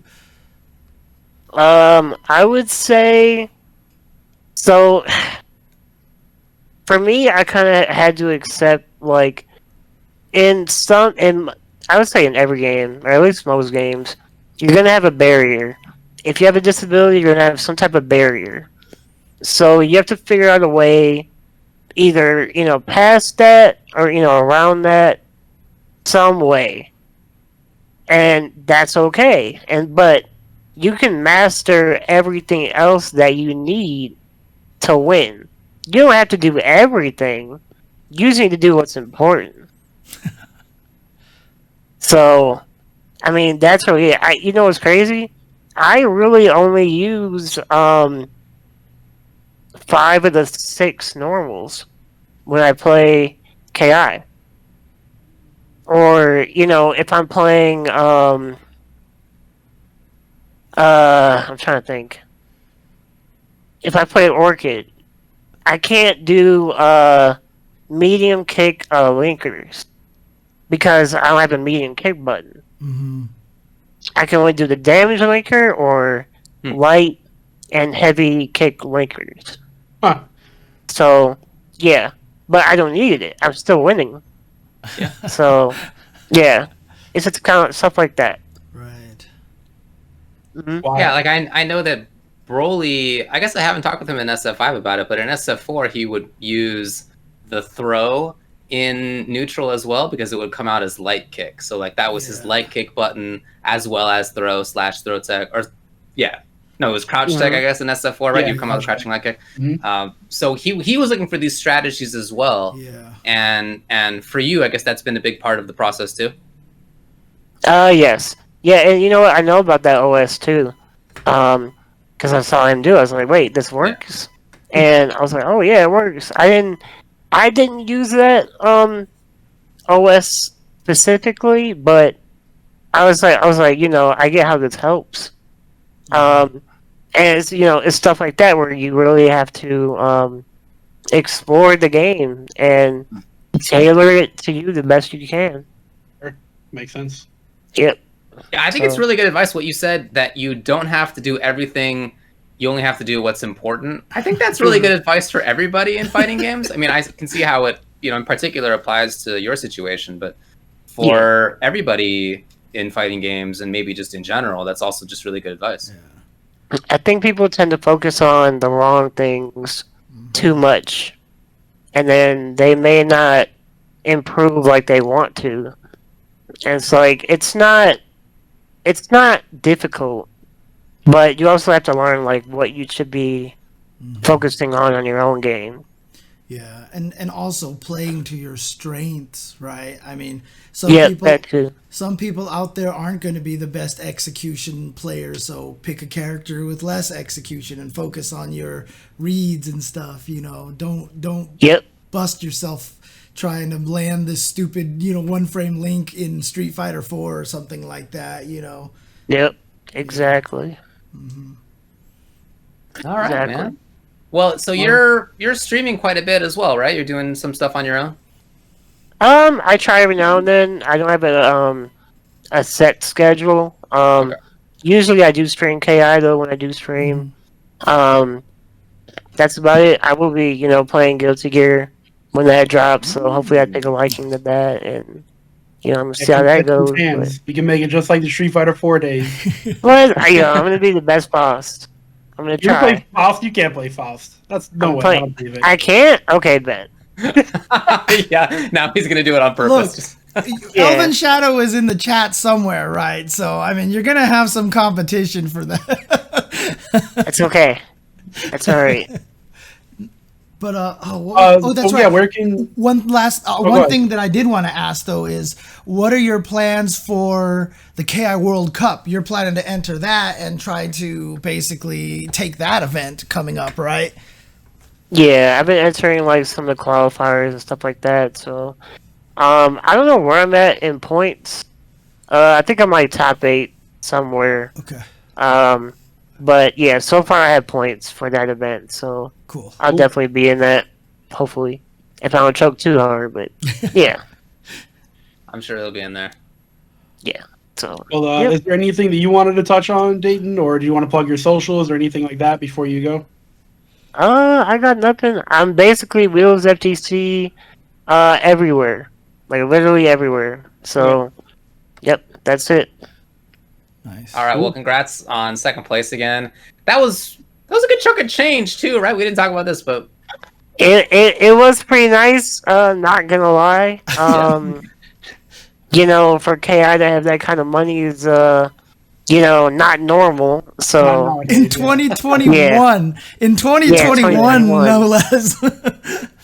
yeah, I remember winning Frosty, and I got like 10% of that. So yeah, that was nice. That was nice. That's awesome. Well, cool. Congrats again. You played super great. It was awesome to watch. Thanks a lot for coming on, man. Really appreciate it. No, thank you for having me again. Have a good night, guys. Oh, Yeah, you too, dude. Take Okay. care. See you. I really like that point, just to reiterate that you need to focus on what's actually important rather than on everything, right? Yeah, Sort yeah. of pick and choose what Yeah. actually matters. And again, for somebody in his situation, that makes more sense, I think, for most, but it makes sense for everybody as well. It's a really good advice in general. Yeah, that was just really strong advice all around. It's I like mean, good life advice. Yeah. it's just one of those things that I have seen so many times. I mean, it is honestly one of my favorite things about like Street Fighter 4, because Street Fighter 4 in particular I felt like was one of the best games at rewarding different players for different strengths. You might like Viper, but you don't have the execution for her, but you'll find somebody. You have a good character for the mathematical minds and like Dalsum, but then you have the combo characters like Dudley and Sakura, and then you just have the hard read characters like Ryu still and stuff. So, it's like I said, just find what makes it work for you, right? That's one of the trickiest parts about fighting games, is that we get stuck on characters that don't work for us, etc. And it's good to try to find what does work for you. For sure. All right. Well, let's move on then. Okay. Just kind of this funny topic that came up, because Hi-Fi put out a tweet, and Hi-Fi loves Street Fighter V, and there's so many complaints about Street Fighter V that are outdated, short-sighted, and just uneducated. Essentially, one of course is which it's not an honest fighting game like old fighting games that have footsies and everything. And he put that kind of as a quote and retweeted an Alpha 3 moment where like two people are playing like the jankiest neutral. And then Zangief gets one custom combo off and drains like 80% off of this Nash, and so he's like, honest fighting, and so like I jokingly responded, like I was like, look, okay, the reason why this was impressive is because Zangief did this, and that OTG grab is like 1 or 2 frame timing. But no, you're right. Actually, Alpha 3 is super jank. Like, there's no such thing as honest fighting games. And I mean, I kind of honestly feel that way. I honestly feel that way, that there really isn't such a thing as honest fighting games. And it kind of started an interesting discussion. So I'm curious what your guys' take on this is. Like, do you think that there's really such a thing as an honest fighting game? Or First, I just want to say that video was from Giuna, who was showing it in a way that was supposed to be anti-grappler propaganda, but a lot of people in his mentions were just like, yeah, that was cool, right? Or like, I'm glad that you agree that this is, because he phrased it like sarcastically, like, oh, okay. this is a masterclass in neutral and making the most of every opportunity, or whatever quote that I said that he was stealing from me when I said it sarcastically, and so he was trying to blow it up in that sense. I think that was the whole point of this. So I thought that was funny that was a quote that got you talking about this. Yeah, I mean, it's no, of course. Well, okay, let me phrase it this way: if there are honest fighting games, I don't want to play them, and I don't think anybody else does either. Yeah, they maybe exist. I don't know, but if they do, they'd be boring. Yeah. I don't want them. I want. That's what I was gonna say. When I right away I said no, but that's because I meant any fighting game being played. Yeah, like Karate Champ is out there. Maybe that's honest, but nobody wants to play it. Like it's not fun. It's not fun. Even games like footsies, there's dirt in that game. There's dirt in that game, definitely. Yeah, there's dirt in that game, and it's a 2-button game. Like, There's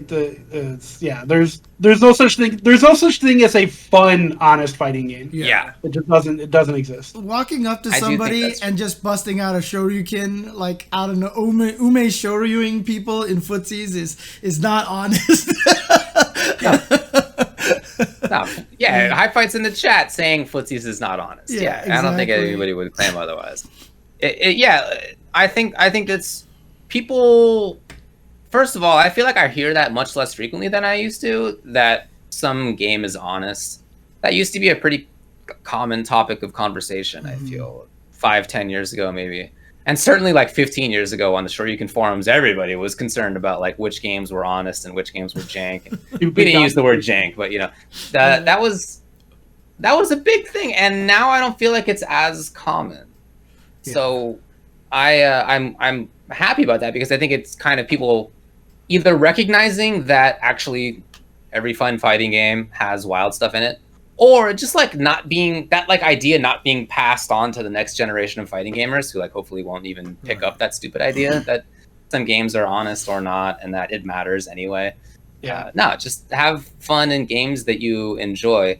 And I like that. I mean, I certainly like characters and matchups where I have to play good footsies. I think that's really fun. But I also think it's really fun to... I think we're talking about KI a lot this episode. I think this is a great example. I play General Rom in part because I think that his footsies are really fun and good. He's like the best Zangief ever. He's got... Stan Fierce is an incredible button. He's got these great footsies. And so you're like playing footsies in matchups where you play footsies. But then also you can do 98% damage combos. Right. Yeah. And that's really pretty wild to be able to do. KI is honestly one of the least honest games. Honestly, one of the least honest. Yeah, right. It's a nice phrasing. Yeah, but no, just to say, like, I like all these sides of fighting games. I don't want to have a fighting game that feels like it's limited to one kind of idea or that only lets me do very conventional stuff. This just is not going to hold my interest long term or even short term, to be honest. So it's not the kind of game that I seek out. I don't know that it exists anyway, but if it does, I'm not into it. I see a lot of people in the chat too. You guys are confusing balance for honesty.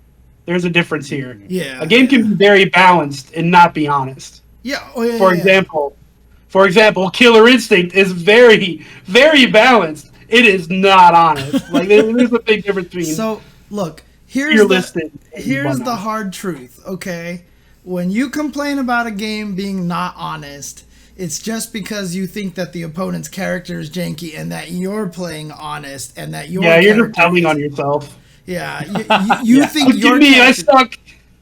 You're thinking your character is not janky, but in truth, you just haven't found the jank for the character, or the character is not good, right? I mean, that's my biggest complaint about Lucia. Not that my complaint about her is that she kind of is an honest character, that she doesn't have enough jank. Like, I want her to have more dishonesty because playing an honest character is not fun and it's not strong enough. Honestly, like you picked her. You picked her. Yep. Yeah. If you are I pick her. I like her moveset, and I didn't know where she was at the time, so I thought she was much better than at the time. I thought she was a lot stronger. But people say by honest, like I said, there's no real descriptor of it. What honest usually means is I'm actually playing the game the way I think it's supposed to be played, and I'm actually using strategy, not a bunch of dirty tricks. That's what honest is to most people. It means you earn your hits, is what it means. Right. I feel like it doesn't. It's not even a real easily defined term. It's like obscenity. Like you know it when you see it. It's like footsies. Footsies isn't easily defined either. No, it's not. It's not at all. Yeah, not at all. That's what I mean. I don't think it has a definition. I think it's when you say this is honest, you're saying that you can win it the way that you think you're supposed to win the game. Saying something is honest is just straight up opinion and straight up bias towards how you want. Like I said, there's no such thing as an honest fighting game. Every fighting game is dishonest because what we excel at in the FGC and you see this no matter what game we play, is trying to break it. Like, we try to break everything. My favorite story is still when there was the Spy Party, or what was that game with the sniper and like the people had to pretend. I know what you're talking about. You know, that game that was.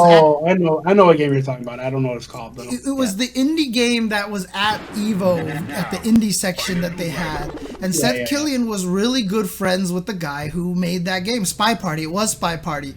And Seth Killian literally walked up to the guy and was like, I guarantee you the best player of your game will eventually be a fighting game player. And the guy was like, there's no way. Like, why would you think that? And then after the game got released and they had the leaderboards, the person who was the best at the game was a fighting game player.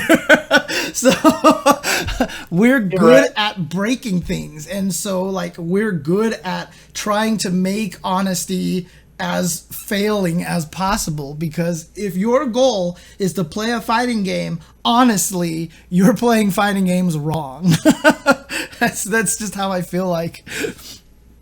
Yeah, I just think it's just not real. Part of why no fighting game is honest is that the word honest in this context doesn't mean anything. Right. It is just people complaining about situations that they don't like how they've turned out for them. I think it's really what all it's about, is they don't like how something has turned out. So we can clearly differentiate that from something being balanced, because balanced has a meaning. We all kind of know what that is. But this is a case where it's like obviously not the same, because there's just no real meaning of this word. I feel like this is a big part of why it's not a concept that any fighting game has. All right. Yeah. Moving on. No. Okay. We don't need to talk about this anymore. All right. Moving on. Sick of this. Yeah, I feel like it's very often nostalgia driven. People feel like the way that they played a game from before was honest because it's what they're used to, and then new game doesn't play like that, so this game's not honest. I feel like I've heard that a lot. Yeah. Whatever. Again, I don't think it really. I mean, I'll tell you this right now, as a person who loves Super Turbo to death, there is nothing honest about that game. No. That is one of the most dishonest games. I mean, when Damdai is literally winning tournaments by successfully getting the 50-50 unblockable air Tatsu, there is nothing honest about this game. Well, he feels he can control that game as opposed to SF5 or SF4. Yeah. All right. Here's the next section. It is the viewer questions of 5-5 matchup. I'm going to read them out for you, even though they're on the screen. Number 1, do you think developers should design their fighting games in a way that promotes character specialization / character loyalty, or in a way that promotes multi-character use? Which of these is better overall for the players, spectators, and competitive scene of a game? Number 2, what do you think fighting game companies should learn from Killer Instinct besides netcode? Number 3, do you ever see a modded version of a fighting game replacing the original as the tourney standard?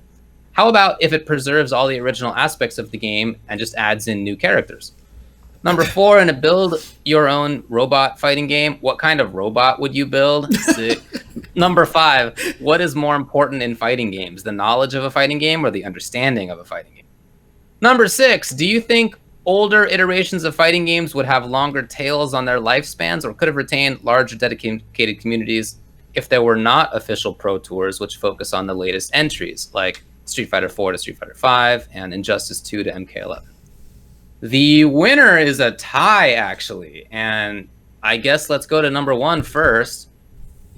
Do you think developers should design their fighting games in the way that promotes character specialization / character loyalty, or in a way that promotes multi-character use? Which of these is better overall for the players, spectators, and competitive scene of a game? Well, I don't think developers ever come in thinking, we're going to make a game where you can pick up 7 characters, or we're going to make a game where you better stick with one forever because you're never going to be able to learn everything else. Like, I don't think that's like necessarily a goal when they are, drawing up their fighting game. I think some games end up in a way that you can play multiple characters, and some games end up where it favors if you only play 1 or 2. But I'm not a game dev. I don't make video games, but I have a lot of friends that make it, and I talk to them about their process. And from what I've gathered over the years, how many characters the average player can pick up and play is not something that comes into thought when you're developing a fighting game. Yeah. I mean, honestly, it's just one of those questions that it really isn't. It shouldn't be one way or the other. Let's just put it that way. Mm-hmm. It should just make your game the way you want to make it, right? I mean, that's what I was saying pretty much. Yeah, some games are going to promote the ability to play multiple characters. It's really kind of dependent on how strong the system mechanics are versus the individual character mechanics. Like something like Guilty Gear or Killer Instinct, I feel like is going to be a little bit harder to jump between characters because actually, I don't even know if that's true for Killer Instinct because, a lot of the defense and a lot of the strategy with the breaking and the combo system is very universal, right? Games like KOF, you see a lot of players there can jump between characters because I feel like the system mechanics of the hyper hop and the running and all that stuff like that really kind of dominate the game. You get a game like Guilty Gear where the characters are so vastly different from each other that it's like almost impossible to just jump from one character to the other and feel like it works. But then again, you also just get players who are good at just jumping between characters because somehow they're just amazing at it. And then you get some players who just like delving into one character and don't have interest in it. So if you design a fighting game in such a way that it works to your vision and that you create the characters that you want to create and let the players choose whether or not they want to do one way or the other. Exactly. Yeah, I would 100% agree. I think the thing that is best between these two options, right, character specialization / or loyalty or multi-character use, is just to make sure that players have options and that people have the option to play with a character that they just really exclusively enjoy or that they have the option to do more than that. And I think that that's what's best for the spectators and competitive scene too, is that kind of like player diversity. From a spectator perspective, there are people who really enjoy when somebody is a character specialist and they really like seeing like, okay, this player plays this one character and they like maximize it and they find all these little situations. That's really cool. Or maybe it's the character that you use, so you like watching them for that reason. But then also people enjoy watching players who have control over a bunch of different characters, because then it's like the question of which character do they use in this situation, and there's like a whole different set of questions that you can ask yourself as the viewer and then like be entertained by when they pick something. And you could be like surprised. I didn't know, for example, that Wheels had a Fulgore. I was surprised when he picked that. Like, that's cool. I enjoy that. But I also enjoy when somebody plays one character, because that, there's just two different sides of this, and I think both are cool. And some people really like one or really don't like the other, but like having, again, that kind of option is great. I think if it was just one direction, the spectators wouldn't be happy, and the competitive scene wouldn't be as happy, the players wouldn't be as happy. So yeah, making sure that you have options for the players in there is huge. But I'm not a game developer either, and I don't know. I'm not a game developer either, though I wish I were sometimes. So, and at the same time, I kind of am happy I'm not. Yeah, I know, dude. Definitely plus and minuses to that. So I see what happens to some of the more high-profile fighting game developer members in various scenes, and right. their mentions on Twitter are not kind. They do not have good Twitters, that's for sure. Man. All right. Well, anything else to say on this one? No, I don't think so. I think we can jump to the next one. The other tie is number 6. Do you think older iterations of fighting games would have longer tails on their lifespans, or could have retained larger dedicated communities if there were not official pro tours, which focus on the latest entries, like going from SF4 to SF5 and Injustice 2 to MK11? I think there's proof of both arguments in the FGC. If you look at Smash, Melee, they don't have anything official, and they're biggest they've ever been, pre-COVID. And then if you look at a game like Marvel Infinite had their little Pro Tour shebang-a-bang. I don't even know what you want to call the Battle for the Zones. It was a thing that they did, and then it disappeared, and we never heard from Capcom again. And, the game is still played, but certainly not at Smash numbers. Yeah. So it's really hard. I mean, I think there's arguments to go both ways. It really just depends on how dedicated the players are and how big the scene is. Yeah. It's about the game itself. I don't think that there's a larger lesson really to be able to be learned here. I think the lesson is just that the game's got to be good, and people will keep playing it if the game's really good. There are people who will move on regardless. Like, there are people who, if you talk about Melee, people who played Melee, then went to Brawl, then went to Smash 4, then went to Ultimate. That's definitely also there. So, like, with SF4, people went to SF5, Injustice 2 to MK11. At the same time, a ton of people kept playing those games. A ton of people kept playing those games. Melee is a particular example of a game that has lasted super long. That's on the kind of like opposite, very unusual end of like that level of game loyalty. But there's a ton of games that have a great player base even after 10, 20, 25 years for Super Turbo. Right. So this is, and if you're playing a game for 25 years, you're going to play it at 100. Like, you're never going to stop. Right? That's a lifetime thing for you at that point. So it's about the game. And even if there's an official Pro Tour, there were plenty of people who didn't hop from 4 to 5. Plenty of people who are still Necros, as they call them, for Injustice 2 instead of MK11. And there are people who played Injustice 2 for a year and then were like, I'm bored, I'm going back to MKX. That's happened every time too. People will play the game that's come out new for a while and then they'll go back. And then we have a bit of a resurgence of that game. So I think the Pro Tour aspect of this is not really the question. If there's a Pro Tour, some people will play that for a while just for money, but there's just not enough money in fighting games for that to be the reason why most of the scene plays. Maybe that's the reason why 10 pros play a game, or 20 pros, if it's a really big scene, play a game. But in general, for almost everybody else, whether there's money involved isn't actually the question. It's whether they like the game, and if they don't, they'll go to something else. Yeah, I don't know. I feel like it's again just another one of those things, right? Like, you want to come up with a reason why people are playing a game that you don't like, right? Like, oh, I hate Street Fighter 5. People are only playing it for the money. Oh, I hate Dragon Ball. People are only playing it for the money. It's like, I just feel like that you want to come up with an excuse why the game that you hate is being played. A lot of people like the game. A lot of people actually enjoy the game.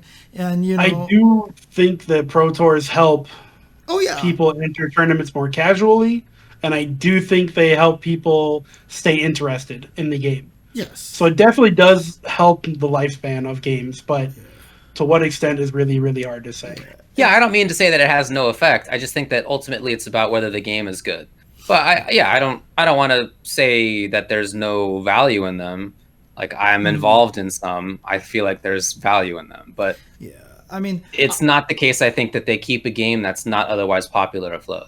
Yeah. I mean, there's definitely something to be said that, if it wasn't for the FGC, if it wasn't for the FGC, Street Fighter 4 wouldn't have made it past, like, Arcade Edition. Or, I'm sorry, AE. Like, AE might have been the last thing after Super or something like that. But, having these Pro Tours, okay, so if there's a worry that, it might take interest away from other games, I actually think it's kind of the opposite. Like, I feel like because the Pro Tours exist, you get more eyes on our genre, you get more people looking at it, and you'll get more people trying to jump in, and then as they're playing, they're like, God, I don't feel like that this is a game that I can play, and I don't like it. Why don't you try this game? It's on Fightcade. Download it. Oh, and then they go play it, and they're like, oh my God, I love this game. It's the Pro Tour stuff. I feel like it would actually bring more eyes to some of the other stuff. Our genre is too small to be thinking about how a Pro Tour could take eyes away from an older game, because honestly, there weren't that many eyes on it in the first place, in a way. So I think that even if Pro Tours, like, let's just say it does hurt older games a little bit, I just think that in the long run, it's still more beneficial for our scene overall that we have them. Sure, I definitely agree with that. Yeah. And in other scenes, you hear about people leaving really popular games to make money on other games sometimes, even if they're not as happy, like, playing Apex Legends, they'd rather be playing CS:GO, but the CS:GO scene's super hard to win in. Like you do hear about that kind of stuff sometimes. You heard about like in an earlier era, people leaving StarCraft to go to like early League of Legends when they thought it was easier to win in. Like you hear about that stuff sometimes. People who are making decisions that are based on money, but that's again very rare. It's just a like tiny sliver of the population of players who can make that kind of a decision. And for everybody else, it's more about like, do you enjoy the game? And yes, having a pro tour in there is going to give you more opportunities to watch the game that you like, to keep engaged with the game that you like. It's going to give you more opportunities, hopefully, for there to be more, media and teaching and ability to pick it up easily and all that sort of stuff. Like there's obviously benefits to it. Ultimately, the question is, do you enjoy playing this video game or not? And if not, whether there's the pro tour is not going to matter. Right. All right, moving on. Moving on, I guess. Okay, sure. David, do you have the news? I do have some news. Did you get it all this time? I hope so. I guess we'll see. I don't even know what one of these is about. It's about Nintendo, kind of, sort of. Kind of, sort of. Well, let's talk about the KOF 15 Benimaru trailer. Benimaru's in the game. I guess we knew that, but now there's a trailer that shows him off. What did you think about the trailer? First off, sorry, James, that your 4-character team is not a thing. Yeah. We're counting on that. My expectations were shattered once again. They somehow regressed, and the Benimaru trailer was worse than the previous one. There's a ton of jump cuts again that made it really, really hard to watch for me. It just... I'm yet to be wowed by anything this game has put out. Well, Real you mentioned the stuff. thing about the teams because it's the team hero is the 3 characters that are announced so far: Shanae, Meitenkun, and Benimaru. Right. Yep. Which actually caught me by surprise because a lot of people were trying to figure out what other, because that team has always been a bunch of the Chinese characters on there, so they were thinking of Mui Mui or Tung Fu Ru would come back, but instead it's Benimaru. Benimaru apparently has had a history of jumping to the hero team. He's the Kevin Durant of King of Fighters. Yeah, He wants to basically. be on a winning team. Yeah, and people did point out that Benimaru's outfit definitely has more of a Chinese look to it now. So Okay. But I mean, the thing is, I was really sad because I felt like the trailer kind of regressed to the weird, crazy jump cuts, even showing Benimaru doing a standing jab for a whole section. Yeah. Like what? I was kind of sad about that, although a lot of people did say that, looking at it, they are adding a lot of little things kind of giving hints away. Like there's definitely more evidence now that there is some sort of extra either max mode or low damage mode where your character gains like a slightly blue aura around them. And the last combo they showed from Benimaru was clearly a 6-meter combo, which has not existed in any games except for the ones, where you can, in max mode, you can do your level 3 for only 2 bars. So, people are starting to try to guess what that whole life system works. And both times in the Meitenkun trailer and the Benimaru trailer, they've only done the big level 3 while they have that slightly blue aura. So, people are still speculating on stuff like that, but I really do feel like they need to do more with the trailers, having a little bit more, just showing more of the gameplay, or just giving, like, if you want to show off these kind of normals and stuff like that, like you actually want to show people what Benimaru's light punch looks like, you can craft sequences where you do something and then just have them whiff a jab, after they do an uppercut or something like that. Like, there's different ways to do it so it's not as disruptive, and I think that would be kind of important to have. The video did confirm that taunts are back, because they were gone in 14. 14 didn't have taunts. So, they're revealing little things here and there, but, I guess if you're doing one character reveal a week, you want to do it as slow as possible. So is it better to do one character a week like this, or would you rather have one team trailer every 3 weeks that, you can get more information from? So I'm curious. I'd like if they announced a character and then the following week did a full breakdown to show what the character looked like, and Yeah. and do all these crazy jump cuts, and the developers talk to us, and maybe a couple weeks after that they show another character and another game mechanic, but they're not doing any of that. So bump, bump, bump, bump, bump. I mean, the devs are talking a little bit, but I get what you mean. You want to hear more about the characters themselves. Yeah, the game again, man. I mean, I keep saying this, but it was announced 3 years ago, and we know nothing. Basically, we know nothing. Like, that sucks. That's rough. Like, give us something, man. Was it 3 years ago? It was at least 2. It was 2 Evos ago. So that would be about 3 years ago, 2.5, 3 years ago. Yeah, it would be. We got nothing. We know nothing. This game's been announced, so that means it was probably in dev for at least a year before it got announced. That's it. We got nothing, man. It sucks. Like, it's frustrating. It's super frustrating as a fighting game fan to wait this long and get nothing. Yeah. Well, it's not nothing. You got 10 jump cuts of Benimaru's. Yeah, and then what they do give you is weak. It's disappointing. It's rough. Yeah, I hear you. Yeah. All right. So there's the news about that. SF5 Winter Update is coming February 11th, Thursday, February 11th at 9 a.m. Pacific time. They're going to be talking about Dan. They're going to be talking about the new battle mechanic for Street Fighter V that they mentioned in their roadmap, which they first talked about quite a while ago at this point. Yeah. I mean, of course, it was delayed due to COVID. The fact that they say they're going to talk about it makes me hope it's more than just a second super. Right, the battle mechanic? Yeah. So, Yeah. I don't know, before we get to speculation, like, I'm a little bit surprised. I don't want to know what you guys think, that I'm surprised that they're doing that in some stream or something and not at Capcom Cup Online, which we haven't talked about yet, but will be taking place the same weekend as Capcom Cup previously was going to take place in, February 19th, 20th, if I recall correctly. So I don't know why they're doing that 1 week before, or maybe they're just going to like hint at it and then they're going to talk about it more at Capcom Cup, or what?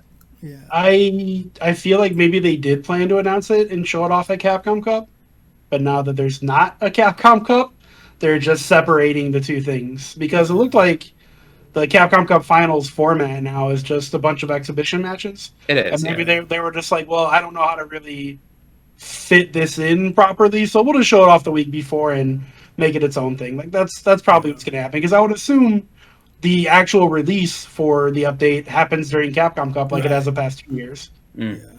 So I would assume that that either like right after that ends or the next day or whatever that the update comes out. So why not show it off the week before? It makes sense to me. Yeah. Like, And it could be that they show off Dan and the new moves, and then they have like a Rose trailer or something. Yeah, that would be cool. maybe they'll even have a Dan exhibition at the Capcom Cup secretly or something like that. So they just want people to know what's coming ahead of time or something. But I agree that probably the scheduling of it all changed. They wanted to save it for all these cool reveals on the same weekend. You don't want to update the game before the final or even the exhibition, because then you got to keep these PlayStations and make sure you never connect it online, like these kind of things. So I'm sure it'll come out either that midnight or the day after or whatever. But I know I'm happy, one, because now we're going to get information early on, and I've been sitting here stewing for the information. Two, that stream is basically going to be a birthday present for me, so there you go. Happy birthday! Yeah. You're 96. Yeah. As far as speculation about what the new battle mechanic is, I don't know. Maybe talk about it more next week beforehand, but I just feel like it's not going to be something big. It'll be like, get ready for disappointment or whatever. Yeah, I don't want something that's huge. Whatever like big new stuff they've got, just put it in Street Fighter 6, which will be like, it should be different. Yeah. SF5, I basically like the game, and I'm down to have some changes, but I wouldn't want it to be drastically changed. So for me, it's just. I hope / expect that it won't be something really, really big. I mean, I already tweeted what I thought it would be. I think it'll just be a forward roll on Wake Up. I think it's that simple. They're just trying to change up the game a little bit. I mean, that would be a big change. It would be a huge change. Yeah, you can change up the game a little bit. Right. Yeah, That's I'd be all. curious to see if they want to go that deep with the change like that. Like, if that's the case, then my hope for a new kind of alpha counter would actually be in the realm of reality, but I doubt that that's going to happen, you know. Right. Oh, I said that they would add a second V skill. My bad. I meant V reversal. Yeah, I think we talked about this before. Like, I guessed that maybe they would have multiple V reversals per character, and there would be like a strike or a throw or a roll or whatever. Yeah. Like that. Again, I don't know. Hopefully, it's not a huge thing, in my opinion. Yeah. All right. As far as other stuff, so we know that Annie's coming to Skullgirls. We also know that she's coming out sometime in early 2021, although as far as I know, there's no set deadline for that yet. But there was another trailer for her that was shown over the weekend. Very interestingly, at the end of the trailer, it said that there was going to be a new character coming out. Yeah. And so they're still working on Skullgirls. No, as far as I know, no extra info about like character this is, when that's going to happen, etc. But to know that they're still working on a character in that game is quite a surprise, because that game's gone through so much. We talked about it so much last year when Mike Z, who was such an instrumental figure in the creation of Skullgirls and ultimately was the owner of Lab Zero, kind of blew up the company with abuse, harassment, etc. that ultimately everybody there kind of revolted against, and they wanted to take over the company. He wasn't down with that. Everybody left. And so there was a big question mark. Like, is Skullgirls just not going to happen anymore? Yeah. Is Annie going to happen anymore? Like, what is happening at all? But yeah, not only is Annie happening, but there's going to be something new too. Right. The question is, how different is it going to turn out? Because Mike Z definitely had a lot of Guilty Gear MVC2 influence in in his design, and he knows those games like very few people do. So I'm curious to see if they're going to be able to try to continue, because Skullgirls is another like one of those KI kind of games where the characters are all very super interesting and very strange. Curious to see, but again, this is kind of going back to what we talked about earlier with KI and stuff, that if people are playing it, like, just keep updating the game that already exists that people enjoy and people will still be happy about it. I mean, if you said, like, if right now, obviously there is less than 0% chance that this would actually happen, but if they were just like, hey, MVC3, here's a new character, like, you don't think people would go absolutely apeshit over that? You know what I mean? Like, they would, but they would also be yelling, fix the netcode. Yeah, fair enough. 100%. They'd be like, yeah, new character's cool. How about you give us better netcode? Right. But outside of the netcode, I'm just saying, like, people would be excited about that. And so, I think that's just, if a game is good, keep working on that game. That's all. So I think this is an interesting question from Grinning Oni. Is Skullgirls the fighting game with the longest official support? Not really, if you count KOF 98 like Dream Match or KOF 2002 as continued support on the game. I don't know how you. That was Samurai like Showdown 5. That was so many years later of nothing in between. Okay, so in other words, just like It's a new game, basically. Like But active support. has anything happened with Skullgirls outside of trying to add Annie for a really, really long time, outside of a few small bug fixes that Mike would throw in there without actually having it be on the schedule or They anything? improved the netcode again. Yeah, I mean, they definitely were working on it. Yeah, for sure. Not officially. It wasn't supposed to be. It was just he did it, right? You did it. I mean, he worked for the company. I'm assuming he did I it think on that company time. That counts. Yeah, I think that counts. Okay. Yeah. Anyway, I think that might be true, actually. Interesting. Yeah, probably. That's cool. So look forward to more Skullgirls stuff. I'm really happy for the scene as well, people who are big Skullgirls heads, that they have more stuff to look forward to, especially after all the question marks from last year, to know that not only is the new character coming out, but also another character is coming out, has got to be pretty cool. And then this What's up last with little bit, Nintendo? sort of news. Reportedly, they're seeking to replace their multiplayer system that apparently is 18 years old and that Nintendo itself has been using for 10 years. And so I saw this in the context of people thinking like, wow, does this mean that finally Smash will get good online play? No. Correct. Yeah. I mean, again, I'm no expert here, but just in talking with people who are more knowledgeable about it, they were immediately like, this probably doesn't have anything to do with whether the netcode is going to be good or not. And Splatoon is already pretty good online anyway. Like, they have the ability to do some stuff like that. It's already been there, but they just haven't done it for Smash for whatever reason. Probably is unrelated, unfortunately. Yeah. Old stuff needed to get upgraded. Shouldn't really be news. Okay. Good old Nintendo. All right, let's move on to community stuff.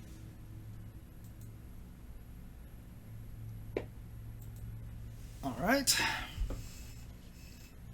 Well, a few things to say on this. I originally had the Capcom Cup thing in a different spot, so it didn't show up here. But let's talk about Capcom Cup first, because it's good news. That's cool. Capcom Cup 2020 is not exactly going to happen. They're calling it the season final. Yeah. And this is an online set of exhibitions. So obviously, nobody can do big offline events right now, especially in most of the world, including where we are. And even though they were planning to do it in the Dominican Republic in an exclusive location, all these protections, yada, yada, they didn't feel comfortable with it, which I think is the right call. I think we all agree is the right call. So the question is, what were they going to do, or if anything? And what they're going to do is this series of exhibitions. Mm-hmm. So they have exhibitions from players on both Saturday and Sunday, and they're players from around the world, although each exhibition is within a pretty small region of the world. So hopefully the online play will be good. So, for example, in Australia, they're going to have Rumors versus Somniac. That was the first and second place in the CPT Australia. In China, they're going to have Jiwa versus VX Bao. Again, same country, right? They're kind of keeping these geographically small. Luffy versus Phenom, Picaro versus Ja Leche. That's Peru versus Brazil, if I recall correctly, for Picaro. I think he's Peruvian. You got North American East, which is Mandrake versus CJ Truth, who didn't win the East or anything like that, but he did place the highest twice. I think it was he was the most consistent finisher. I think that was their reasoning for it. Sure. And then North America West is Nephew versus Samurai. Central Caribbean or Central America? I don't remember what they called it. Kaba versus Mena RD. Then the Middle East is Angry Bird versus Big Bird. Asia Southeast is SKZ versus Cien. EU West is Takamura versus Infectious.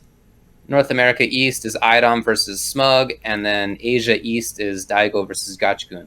Those all sound like really good matches from Street Fighter V. But what this essentially means, though, is that we're not going to have a Capcom Cup champion for the year. No right? champion. Yeah. Yep. These are all just unrelated exhibitions. There's not going to be an ultimate funneling up to a top. It's not a bracket. It's just a set of exhibitions. I don't know what they could have done better than this. Right. We were talking last week when we found out that Capcom Cup wasn't going to happen about the idea of having a big online tournament, and we were all like, that's a bad idea for this game. You can't just have some global Earth tournament. There's no way. Yeah. With that not happening, I think this is a pretty good secondary option. Yeah, I really just do hope that they take the prize money and just hear everybody and split it to everybody who plays, right? I mean, Yes. Yeah, agreed.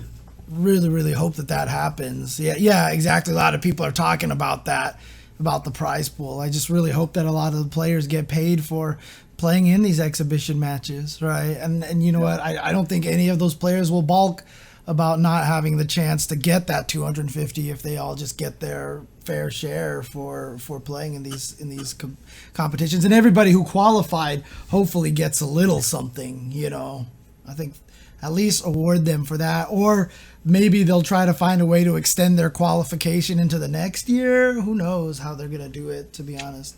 Yeah, who knows, man. I like David said, I think they're doing the best they can. Yeah. Just hopefully everyone gets paid. I definitely agree with that. All right, so let's move on to the next bit. The Queens of Quarantine is closing down. And here's what happened with that. So Cynthia, aka Chibi Goddess, basically went racist on Twitter yesterday. It was real weird. Racist. Just like real weird, like needless, completely unforced error racist too. I don't know. The whole thing was so strange, I thought. And whatever. I mean, that was her choice. And a lot of those tweets are still up. I think she did delete some, or at least one, but so others are still there. So very, very weird, huge bummer. And after that happened, and everybody was noting it, there was a statement put out by FGC Queens, which is the Queens of Quarantine Twitter account, saying, "Hi, this is Yuki. We will be making a larger statement addressing our founder's comments. On behalf of the rest of the staff, we collectively condemn her statements. I'm so sorry. This is everything we stand against." And then follow-up tweet, "As of now, QoQ will be ceasing all activities indefinitely." So she was the founder of this thing. Nobody wants to be associated with it now, which makes total sense. A lot of people helped on it. Yuki, Flexus, Yasuda, Marine, Joe. A lot of people have been helping on this thing. Yep. And it's been cool to watch. I mean, I've been watching. I think it's a really good showcase of good, talented players. And it's been a lot of fun for me to watch. So I was really bummed about that. More importantly, it sucks that women in the scene might not have as readily an avenue to play together in a tournament in the same kind of way. Right. I mean, hopefully they're keeping things going. I would imagine they probably are. I don't have any intel on that, but that seems likely, at least. But I certainly get why they would want to not be associated with this now. I mean, for me, it was always very strange to me, the entire event, because, I mean, she has a history of a lot of problems, right? I mean, she was very notorious in the Smash scene years ago with the MVG and the Mewtwo King stuff, like, I'm surprised that, I mean, did people not remember, or when I first heard, I don't want to like go accusing her of trying to change her name and all that stuff and avoiding all that. I don't think she's ever ran from her past, but she did change her name. right. Like she used to go by a different title. I think it was Honey Buns or something like that. Like it was definitely a different name. Cynthia Bunny. That was another tag she had. Yeah. So her name has slightly changed over the years. Cynthia Bonet, yeah. Yeah, like, so she has changed her name, and maybe people just forgot or moved on or forgave her or whatever the case was, but... I didn't know either. You guys had to tell me about it. If I ever knew, I forgot about it. Yeah, there was just long time drama of her being, unreliable, doing some jobs that she was hired from, taking advantage of people, and this and that. I wasn't going to judge because, I figured these people that were working with her, maybe she did change and maybe she was doing better or something like that. Then this comes out and I'm just like, well... Yeah, I mean, you try to give people the benefit of the doubt, especially years after a thing happened. Maybe that's probably why people are like, yeah, whatever, she's doing something good, let her rock. A lot of people might not have known. A lot of people might not have known it was the same person. I think that's the biggest thing is that most people just had no idea. Right. Yeah. So. And then after this happened, I saw other people on Twitter saying like she had racist episodes before also, and I mean I didn't know about the past anyway. I feel like I was completely out of the loop, but some people did say like this wasn't a surprise. I don't have any extra info about that though. I mean, I'm just hoping that the other people like Yuki, like Flexus, like whoever else can take what she started, change the name of it, and just kind of keep it going with something else. I mean, yeah, exactly. Find somebody else who's willing to help run the tournament, who has like online experience. I don't know, running tournaments. Talk to Ronan Rumble, talk to Art, talk to anybody, you know, who might be down to try to keep this going. I think that would be a good thing to have, because I think it was a very positive thing in the end, basically. Yeah, the event, yeah, for sure. But that's ruined. Thanks, Cynthia. Yeah. Definitely is. Yeah, and it does suck. I think it's a good point of somebody who said, yeah, Shay says this is how one person can destroy a lot of other people's work, which is also accurate. Yeah. So hopefully this would be something that the scene can come back easily from. We'll see. Okay, moving on. So in better news, in like huge actually news, Brawlhalla is doing, as they have been, a pro tour. This is going to be Esports Year 6, they're calling it, which will have $1 million in total prizes. $1 million in total prizes. And there's all sorts of, yeah, there you go, you can do it. I was hoping one of you would, to be honest. I wasn't going to do it myself. It's way too old of a reference, man. What? That movie came out when I was in the third movie came out when I was in high school. That's a long time ago, guys. Nobody remembers Dr. Evil, okay? People used to say that in my high school used to say that my theme song was the Austin Powers theme song. That's about right. Yeah. Yeah. That's about right. Still today, even. Thanks, buddy. Yep.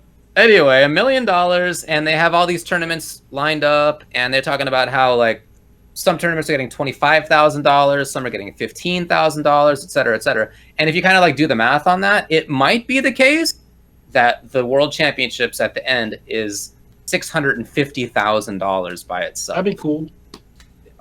I would agree with you that it would be cool. I feel like that's understating it. That's incredible. I have a really weird relationship with Brawlhalla. You played it for a while. I have a really weird relationship with that game because they're calling this Esports Season 6, and unless they compact a couple of years in there, their esports started at 2016 Combo Breaker, and that happened because I reached out to their CM and some devs that I knew that worked there. Well, not that I knew at the time, but I knew through playing them in the game, and I made that happen. I got Rick with them, and their first offline event ever was Combo Breaker 2016. So I don't know where the 6th season came from. This should be season 5 in my eyes. But regardless of that, I really, really like the game. And I not only entered the tournament at Combo Breaker, and I think I was top 16. If not, I was 17th. I was right outside of it. I don't remember. Either way, I lost right around that area. And then I commentated top 8. I really, really loved the game. However, not too long after Combo Breaker, they started slowly turning the game from what it was into Smash. And the reason I like the game is because it very clearly was not Smash.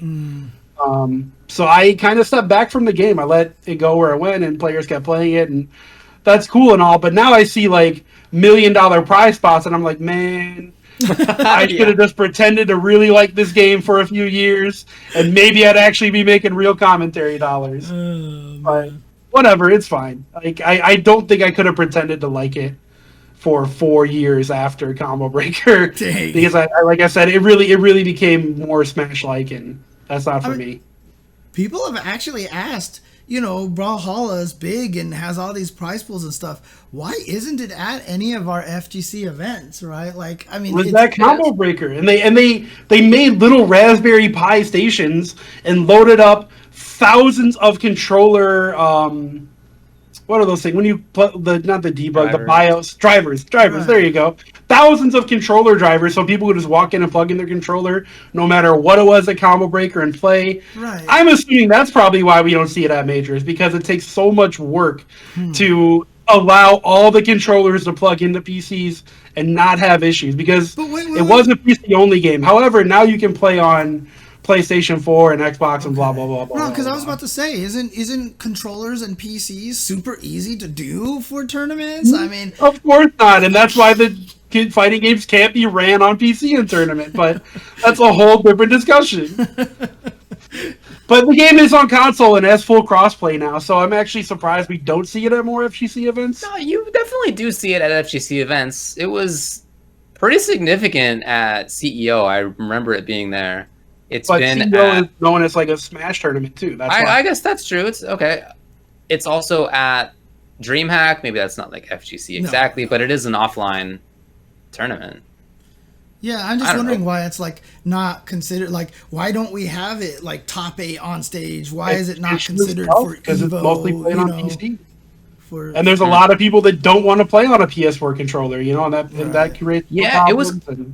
It was cool at CEO. A lot of people who were there were on keyboard. Yeah, keyboard. So a lot of people there on keyboard. Right. That's just what they're used to, I guess. Apparently, Brawlhalla said last month that they've had 50 million players.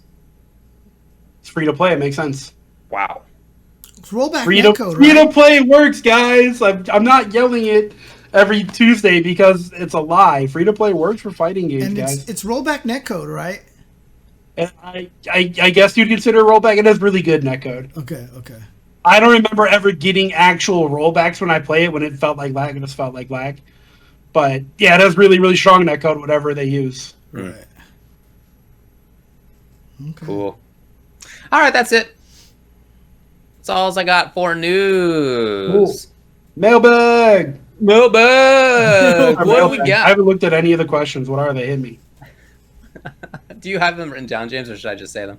I don't have them written down to display. No, you can just read them out loud. I'll say them. Number 1, Tasty John at AB John on Twitter. If we three played in a fighting game triathlon, each of us pick a game, do a round robin style best of 3 sets, where the person with the best overall record is the victor, who would win? Me, no question. It would actually just be a tie. No, it would be a tie. Because each one of us would pick a game that the other ones, I would pick like Injustice 2 that neither of you guys have ever touched. Yep. Or something like that. And Tubbo would pick Marvel maybe, and James would pick... Yeah, I played Marvel 3 for sure. I mean, and what am I gonna do? I'm gonna pick Super pick Turbo. Hyper Fighting or something. I'm gonna pick you Super pick Hyper Turbo Fighting and maybe. lose the Honda. I'll lose to your Honda. You'd pick Hyper Fighting or something like that. Yeah, I probably could just pick Hyper Fighting and go with that. So, but so I kind of think we would each just like lose in each other's games. That's all. Probably, yeah. That's probably the realistic situation. But what if it was a bunch of games that none of us know how to play? What if it was like TMNT Tournament Fighters and Puyo the Fighter and whatever? I did used to play TMNT. I actually played that too. I was just thinking of like a random fighting Yeah, game. okay. Like, just stuff we don't play. Who wins that? That's a better question. I still say me, duh. It's probably me. Oh, there's no way. Probably, No way. to be honest. I would defeat you. No question. all I can say is it probably wouldn't be me. So there you go. Well, there we have it. I'm garbage at everything these days. Ugh. Definitely, David. Definitely, That's not even really Kubo. it, James. You can definitely be very good at fighting games. You need the prep time. Yeah, And you've often said that, right? You have to play a lot. It's not even just prep time. I mean, it is prep time nowadays. It's just back in the day, I would just sit there and play every day in the arcade against the computer. Like I was telling the story on my stream that basically my routine at when I was going to UCLA was me and my brother would get onto campus at like 7:45 because we always had like the 8 a.m., 9 a.m. classes and stuff like that. So we would get on the campus about 7:45, walk into the student store. I would buy a bottle of chocolate Nesquik, and then I would just sit there and I would sit outside the arcade and drink my chocolate milk until 8 a.m. when it opened. And then I would just play like against the computer for like the first hour there. So Imagine being awake at 8 a.m. in college. yeah, I know, right? I'm like completely backwards of everything. Like I woke up early in college and now I can't wake up early at all, dude. Like I was I used to sleep past noon very regularly and sometimes past my 3 p.m. classes. Yeah. Different story for me. in college. By the time it got to 11 p.m., I'd be like, why is it so late? I'm so tired. I had the one semester I went to university. I had a 7:30 a.m. class. Yeah. I feel like for the first one, because the first semester for me too, I got a class that was like 8:30 or something. Because I was like 8:30. I used to wake up and I was at high school at 7:20 in the morning for Yeah, 4 exactly. straight years. An hour extra in the morning, fantastic. I'm there for sure. And then by the end of that, I was Never You know how ever college again. goes. I I was mean, that's rushing why- a frat and everything changed. That's why I always took all the opening shifts when I worked at the UCLA arcade because nobody was there. And I was always up at that time. So I was like one of the supervisors. So I would tell the person that was not the supervisor to sit at the register and give the change to everybody. And then I would just go play Tetris. Tetris Grandmaster all morning.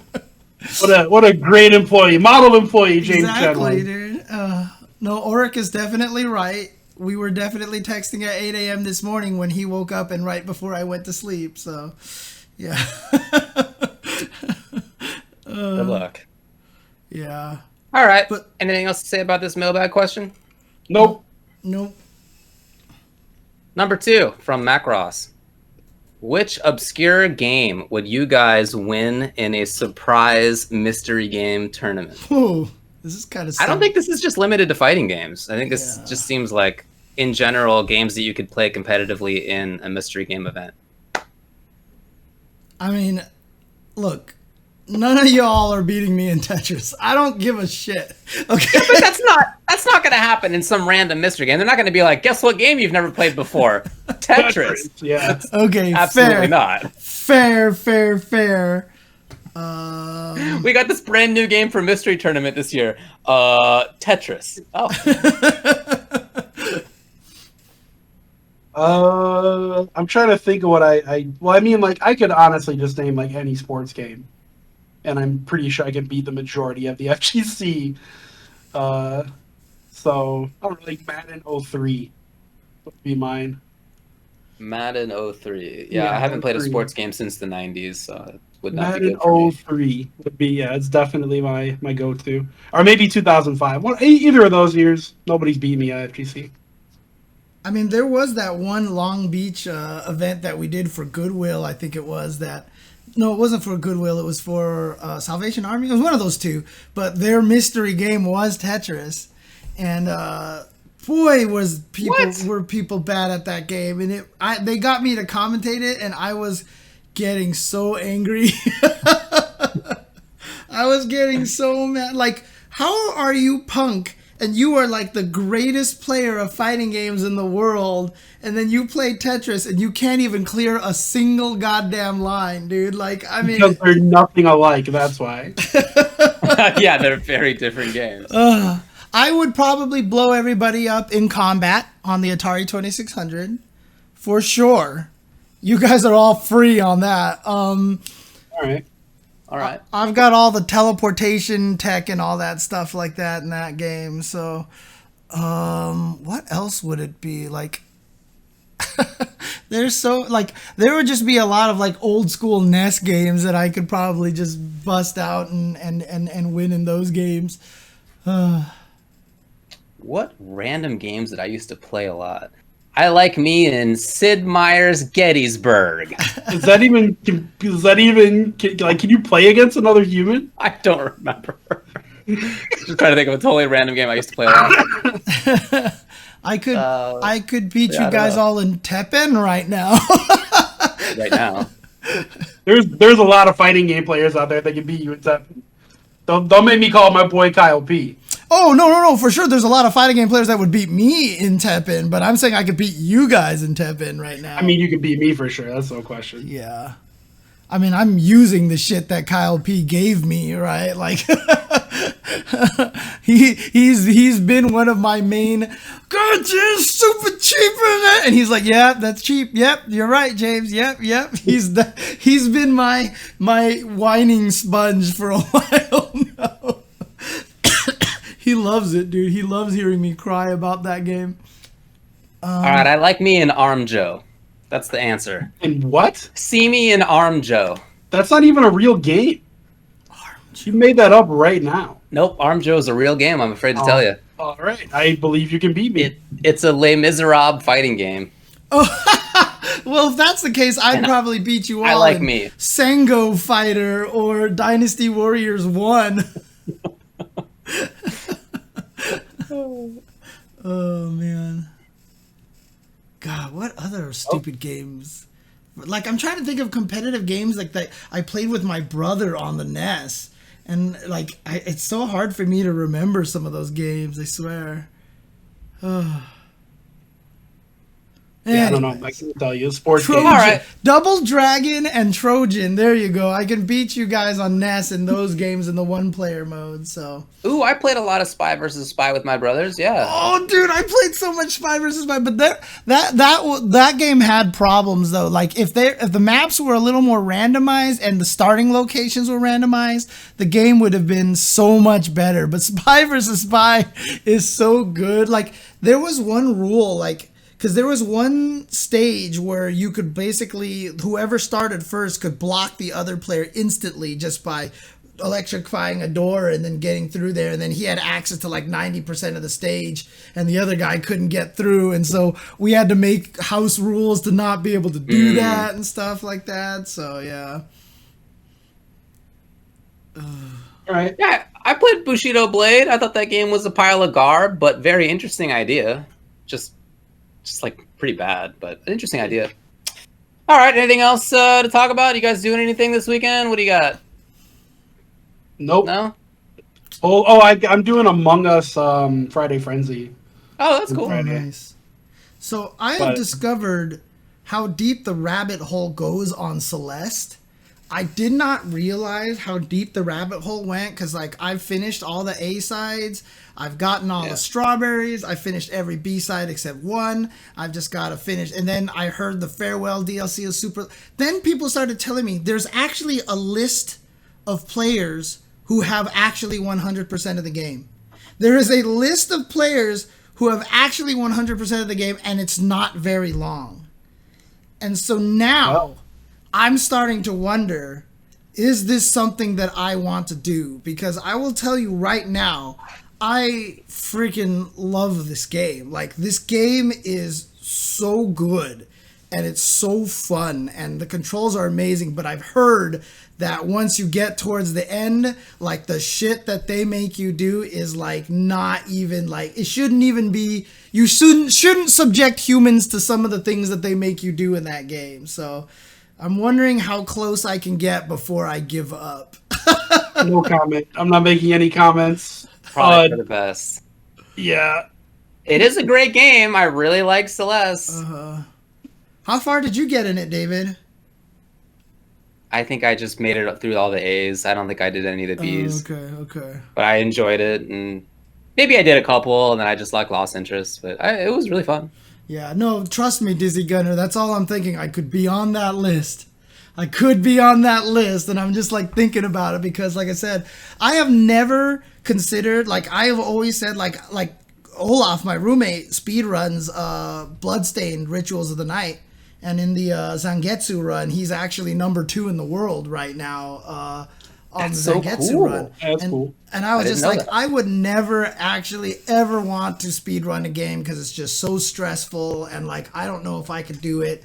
Celeste is the game that has come closest for me on that because, like, once you just get it down, like, that game, the controls in that thing and just the responsiveness and just the smart decisions they made in the design in that game, the game is so fluid and it's so fun, dude. It's so good. So we'll see how it goes. Say, if you try that, James, you should insure all of your electronics ahead of time. Yeah, I know, right? Seriously. All of your electronics, just get them deeply insured. And I should stop playing on the freaking Nintendo Joy-Cons because, dude, I am, like, air dashing in the wrong direction, like, at least 15 to 20% of the time. Why would you try to do that on Nintendo Switch? Get it on PC. Yeah. No, I know there's a lot of good speedruns out there, and I know someone sped run Celeste on a freaking DDR pad and all that stuff like that. I watched that. That was so cool. Once I get to the point where I figure I might quit, then I might go back and watch it on the stream. You know, seriously, playing it on a stick would probably make it that much better. I could probably do so good if I played it on a stick. I would just need to find a way to get a stick that works on the Nintendo Switch. That's all. So I'll have to figure out a way to do that. Or purchase the game for $15 on PC. Yeah, but then I have and to then you can use your controller. I have to redo everything. Yeah, but Yeah, if but you're if trying you're to gonna actually 100% it, you got to redo it anyways, man. Facts. Well, I've already. If you're gonna spend in the time, buddy, just put the You time. get it on PC and record Dude, every little I've bit. already done all the stages again and found all the strawberries and found all the hidden stuff. I have only strawberries left on the core now, so I've already done everything multiple times. But getting an adapter is probably something that's worth doing, so. Good luck to James. Yep. Yeah. We'll All see. right. Well, that's it, I guess. Time to skedaddle. Yeah, I guess so. That's the end of the show. That We is- did it. Another We did it! Another Tuesday Chen show. We did it. Hope everybody has a good one. Bird Yep, Brook definitely is Switch compatible. I've played many times Mortal Kombat 11 on the Switch. Absolutely. Yeah, I had a Brook adapter on my Nintendo Switch. It broke. It just stopped working. So I need to get a new one, unfortunately. Well, bird 'em. Well, they're being birded already. Oh, you can't I hear know. it. Now you can hear it. No, I can hear him. We can hear it. We can I hear can it. already hear it. Oh, okay, okay. We're already dancing. Bird 'em. Oops. Now I can't hear it. Well, now I'll bird it again because it ran out and we failed. All right. Thanks, guys, for watching. Bird Take 'em. care and peace.